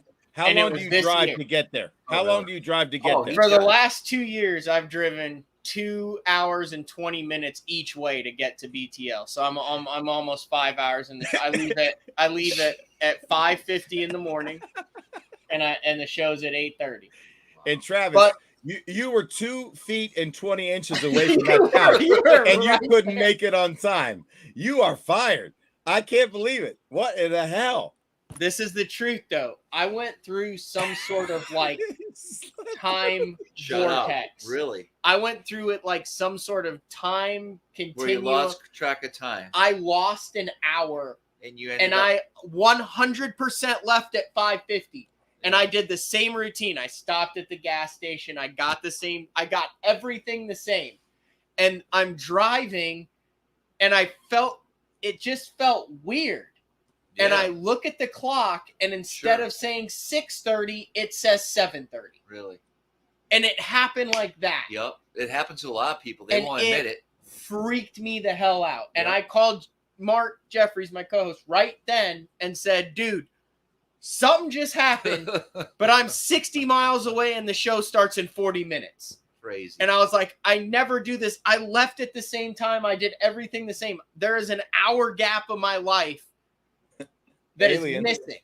And that's the only time I've been late on BTO. Man. What do you have to say for yourself, Manson? I definitely believe you. It's happened to me twice, but it's real. It's something to do with CERN and Switzerland and the God particle and colliding molecules together. And Eric. Good evening. My name is Altered States. All right, Scully. You're fucking X-Files from now on. That's your nickname, X-Files. And I'm wearing the shirt this way because that's just how it's got to be for every show from now on. I'm making sure the God particle doesn't get into my... Yeah, you did tell me that. Yeah, that's the truth. Matt's had Bigfoot stories as well. I think I've told it on SmallmouthCrush. Ghost encounters. Of the third kind. Ghost encounters of the third kind. That'll be a... I believe if you don't mess with that stuff, it doesn't mess with you. Sean goes, Matt shows up late for weigh-ins, not BTL. Oh, that was cold-hearted. You need to donate $5 for that comment. But he still beat Travis. He pointed that out on the boat while we were fishing. Matt's late, forfeits pounds, and he still beats Travis on a smallmouth fishery. Go figure. Go figure. And let's hold on. Tell the real part of that story, Matt. It's your fault. You gave him bad information. I may or may not have put Travis on a bogus pattern that I thought was the winning pattern, and I took a shot. I had nothing to lose. We were out there doing the same thing, and after 20 minutes, I told my co-angler, I said, see that guy in the nitro over there? He's going to be super pissed at me in about 8 hours at weigh-in because it wasn't working for me, and I knew he was doing the same damn thing. I mean, at some point, you got to go, man. You got to shift gears. I mean, dude, I'm serious. It was freaking on. I believe like, it was on. And here, you know, this crazy thing on the second day, John Garrett went down it and caught over 16 pounds doing it. Wow. Even crazier. Interesting. Go figure. All right. Alex, I didn't forget about you with your proposal. Raise. Let's talk sometime at night. Give me a call. Good luck getting him. I got a lot of people I need to follow up with this week. I'm trying. Actually, Thursday will be a great day, or Wednesday night. I can't remember. What day is it? Is today Tuesday? No idea. It's hard to keep track of time when you're on vacation. No, today's Monday. You mean vacation? I looked at Travis today, and I go, man, it must be nice being on vacation. He just started laughing. It's work, bro. It ain't work. It's vacation. Nice meals. Yeah, man. We were in Sackett's Harbor last night. Treated him to a beautiful meal, man. He had a gluten-free pizza. Very interesting conversation. When did we eat dinner, Eric? Was that Saturday night?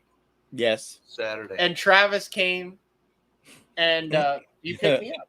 Yeah. You picked me up. Eric was still... He did a nice doing thing. The shower or whatever he was No, doing. Matt, you don't understand. I thought Travis and I had a little miscommunication. So I'll tell you what happened. All I've been hearing about was Alexandria Bay. And I know Alexandria Bay is far away. I've driven through the night to get there, had like 3 hours of sleep, fished my nuts off all day with him, and he put me on some great fish. We had an unbelievable day. I am slick wore out. So I just eat a bunch of snacks. Like I have raw walnuts in the car. So I ate off like 2 hard-boiled eggs, right? And I think he's going to Alexandria Bay. His hair's spiked up. He's dressed up nice. I go, he's going down to Alexandria Bay to do his thing. And I'm like, hey, man, enjoy your time. I'm going to sit on this couch and go to sleep. I'm watching a movie and falling the fucking asleep. Go out. And then he goes, you don't want to hang out with some pro anglers? You don't want to go to dinner with professional anglers? Like he lures me in. And Matt, No offense, it's just you, and I really enjoyed it.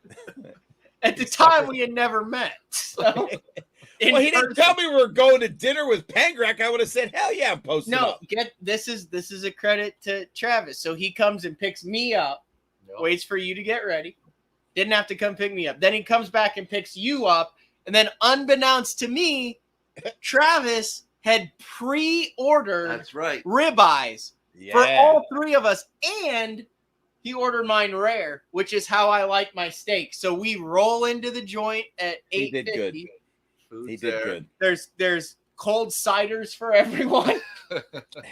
Gluten-free. And Gluten-free.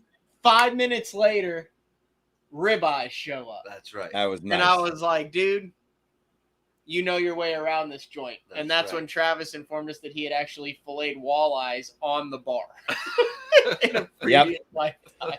I think it's his goal to fillet walleyes in Perch wherever he can find an open spot. He did it on the back of his boat with me one time on Oneida. Well, he's done it in the shower. 20-pound striper on a wooden kitchen table with nothing underneath it at the Costa Championship on Cumberland. I guess you won't be renting that place anymore. Can you imagine spraying the room with luminol? Trash out for 3 days. You were supposed to do something. You put a 20-pound striper in the trash. That falls under your responsibility. True. I believe it does. We just left it in the middle of the kitchen. All I had were uncrustable packets. I don't know. But it's been fun. Looking for the next couple of days. We got a lot of work to do. Again, I want to thank everybody. What the hell, Eric? I'm giving my thanks and appreciation to the fans and supporters of SmallmouthCrush.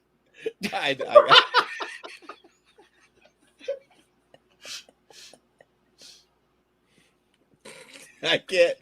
I'm a little goofy because it's sleep You're deprivation. Tired. Get to bed. Right. Don't watch a movie. I don't want you watching a movie tonight, Eric. Go straight to bed. You realize that, like, after these streams, I'm all fired up. So, I'll goof around in the Bass Lab. Then I'm going up and I'm watching a movie for sure. It does. So, see how there's no wall above? So the TV's on. I'm right there. He had some stupid movie on all night long playing on loop. There is no. That's weird. Playing on loop. I wasn't watching. They were just like angles or way. You were watching it because when I came out, you were still awake. Oh, I was? I glued on the screen. Yeah, you were watching something. Oh, okay. Cool. Welcome to America or whatever it's called. It wasn't that. No.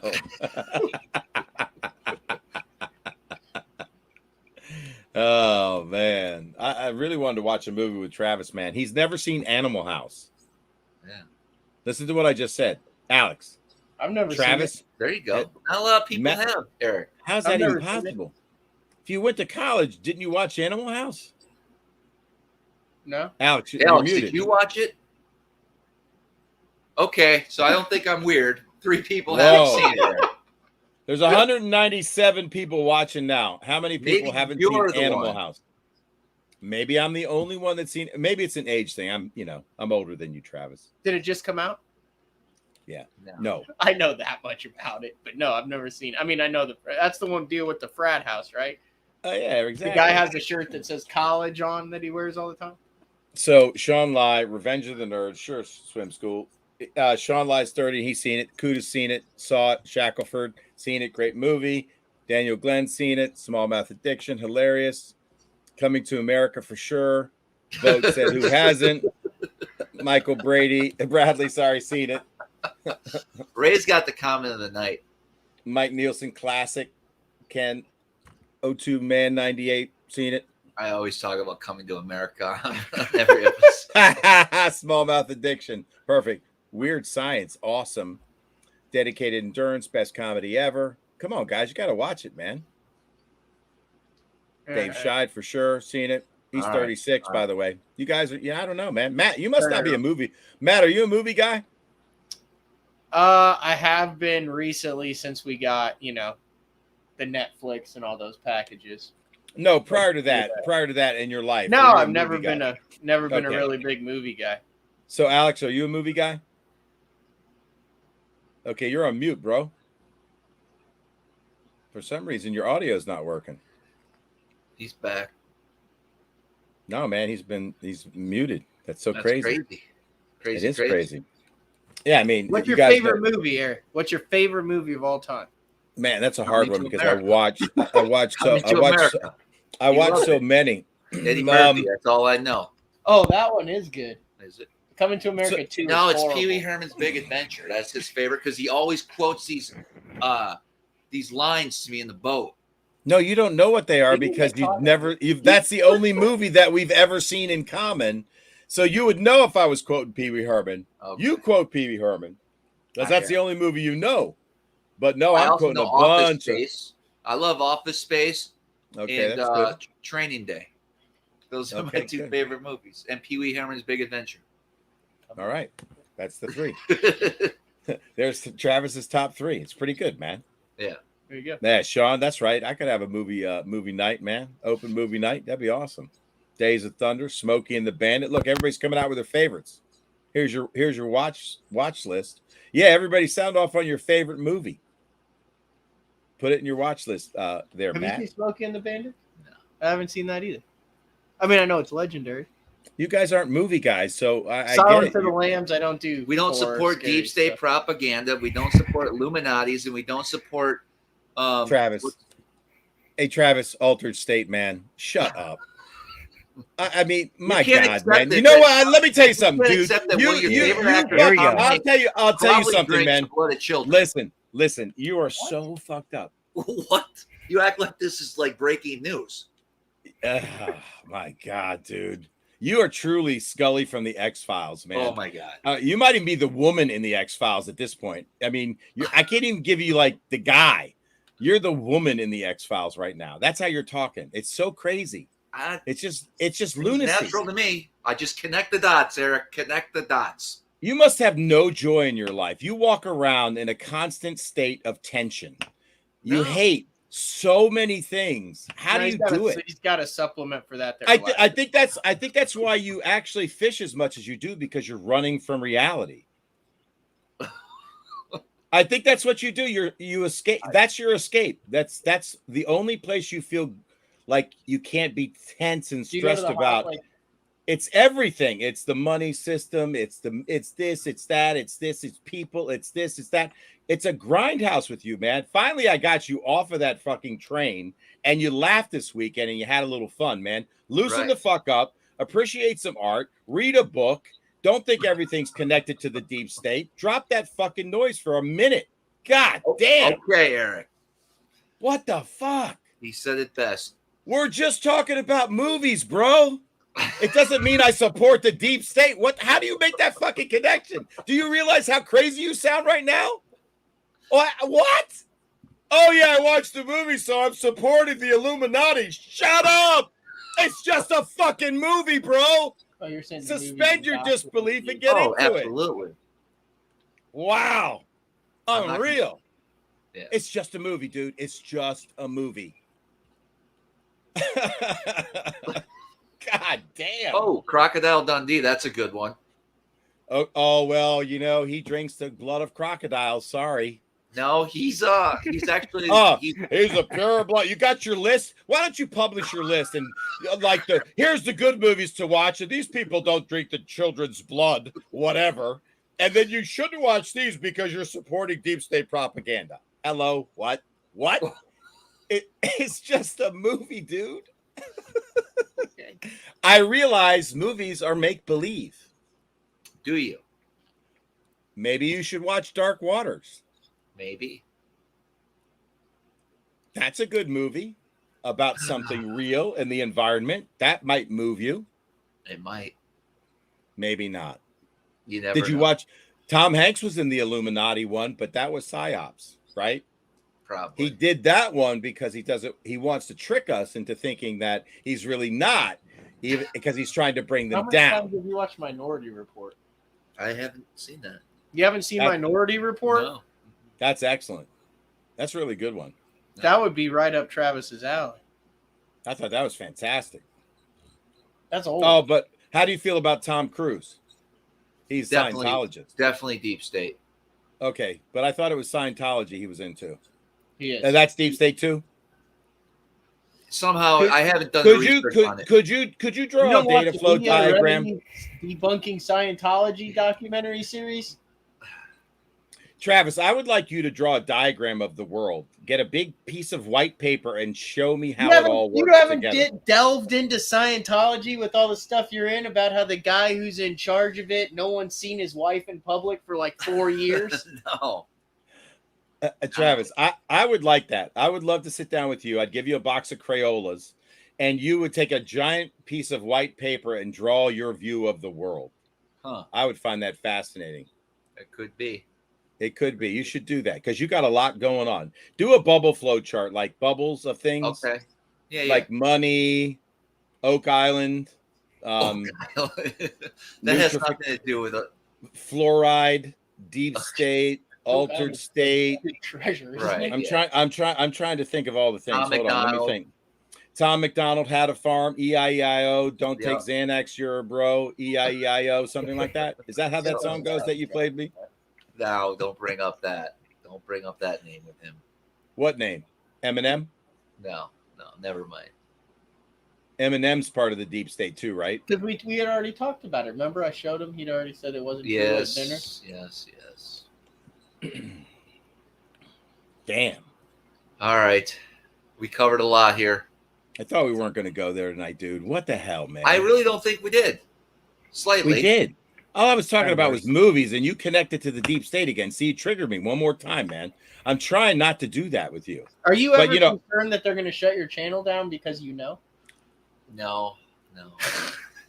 We're not that big yet. I thought YouTube was the deep state. Why are we broadcasting on YouTube? We have no other options. Google is. They're all deep state. They're all embedded in the system. So here you are helping the deep state make money by broadcasting on YouTube. You know what? You got a double standard going, bro. And I'm sorry, that's not cool. Find another way to reach the masses. Fine.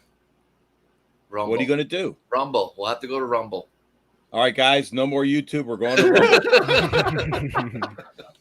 Hey, Travis, what did I do? He said something about Coca-Cola. So here I am drinking a Slurpee. Oh, jeez, that was so And funny. I was so thirsty, man. Like after being on the water all day, I got this nice jumbo Slurpee and I'm sucking it down. He's got the gallon of ice cream that he's ready to throw down on.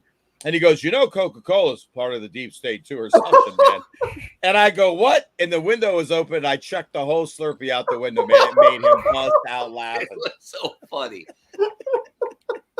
I said, well, F them. And I chucked the whole Slurpee out the window on the road in New York State. I look at him, and by the way, it was just outside our house, so it wasn't like he was littering. But I look at Eric, I go, I don't know this. Oh, we're listening to Tom McDonald, and he was saying how Coca-Cola wants to be more or less white, and I go, Eric, you know, Coke's part of the deep state. Coca-Cola's part of the deep state, and Eric looks at me, and goes, for real? And he grabs his Slurpee and just chucks it out the window, going, fuck that! I ain't supporting that, man. Oh man. I got Travis good this weekend, man. I had you laughing. I think more than I ever have. It was you were pretty good. You were doing good, man. You actually he's relaxed. He's on him.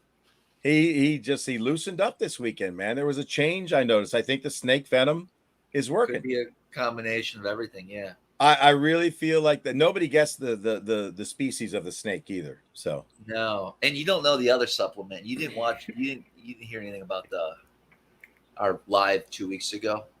I have another supplement that we're not going to tell yet. And here's the thing, Matt. Here's the thing. He doesn't know why he's taking it. Bone broth. It's the worst thing you can think of. I'll talk to you about it after the show. You'll never guess it. But Matt, you got to ask him. That ground up. Close. You're Did close. I tell you about it? No, I've heard about it though. Isn't it like wombat penis? No. It's not that. It's not that. Worse. But you're in the right region. Yep. It has something to do with the penis. Some powder. No. All right, guys, don't forget to subscribe. Leave me likes and comments below.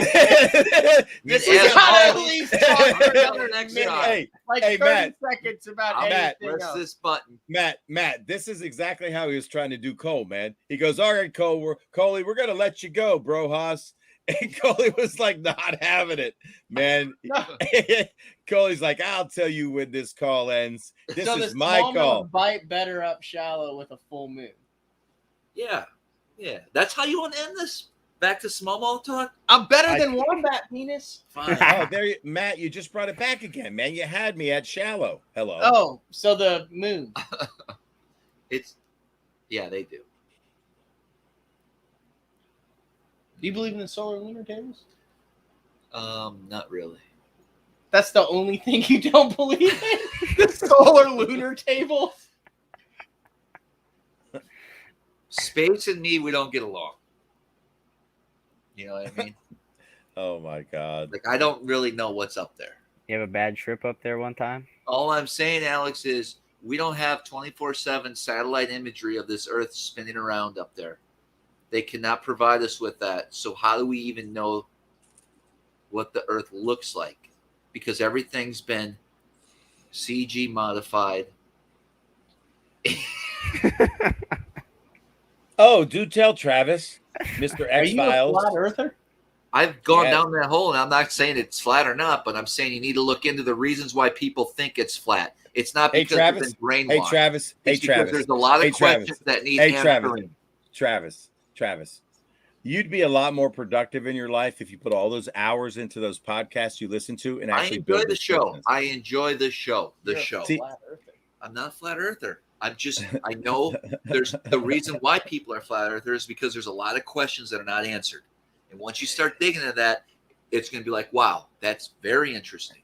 Hey, You don't Matt. think when you're out there on Ontario and it like disappears and looks like a drop off, if it was flat, it wouldn't be like that. You can That's see the your curvature vision. of the There's no, you don't see curvature. You don't see curvature, bro. Isn't that why it disappears? Because that's the curvature of the No, it disappears. Because that's as far as you can see with your fucking eyes. Earth? No, then why can I see? Because you see that Stars. ship that disappeared, and you're like, oh, it's the curvature. Well, bring a goddamn telescope out, and all of a sudden you can see the damn thing. Ain't no curvature out there, bro. I'm pretty sure he's On a fisheye, sailing over the. nope. I'm not saying the Earth is flat. I need to make that clear right here. But you're saying it could be. I'm What are you saying try- the reasons what- why people what, are what are you trying to questioning tell it, us, man? the reason why people are questioning it makes sense to me. The questions are not answered, and NASA cannot provide us. But what's We've the never who been- cares? What's the So, what shape is the Earth if it's not flat and it's not round, Travis? Well, if you What are ask your Neil theories? deGrasse Tyson, he'll say it looks like a pear. He keeps Okay. changing it. Okay, keep it's a changing pear. So let me ask you a question. If I it's just a wanna know pear, what's if in it's Antarctica. hey, listen, if it's a pear, if it's flat, if it's round, what's the difference? You should care live- because that's why the deep state doesn't want you.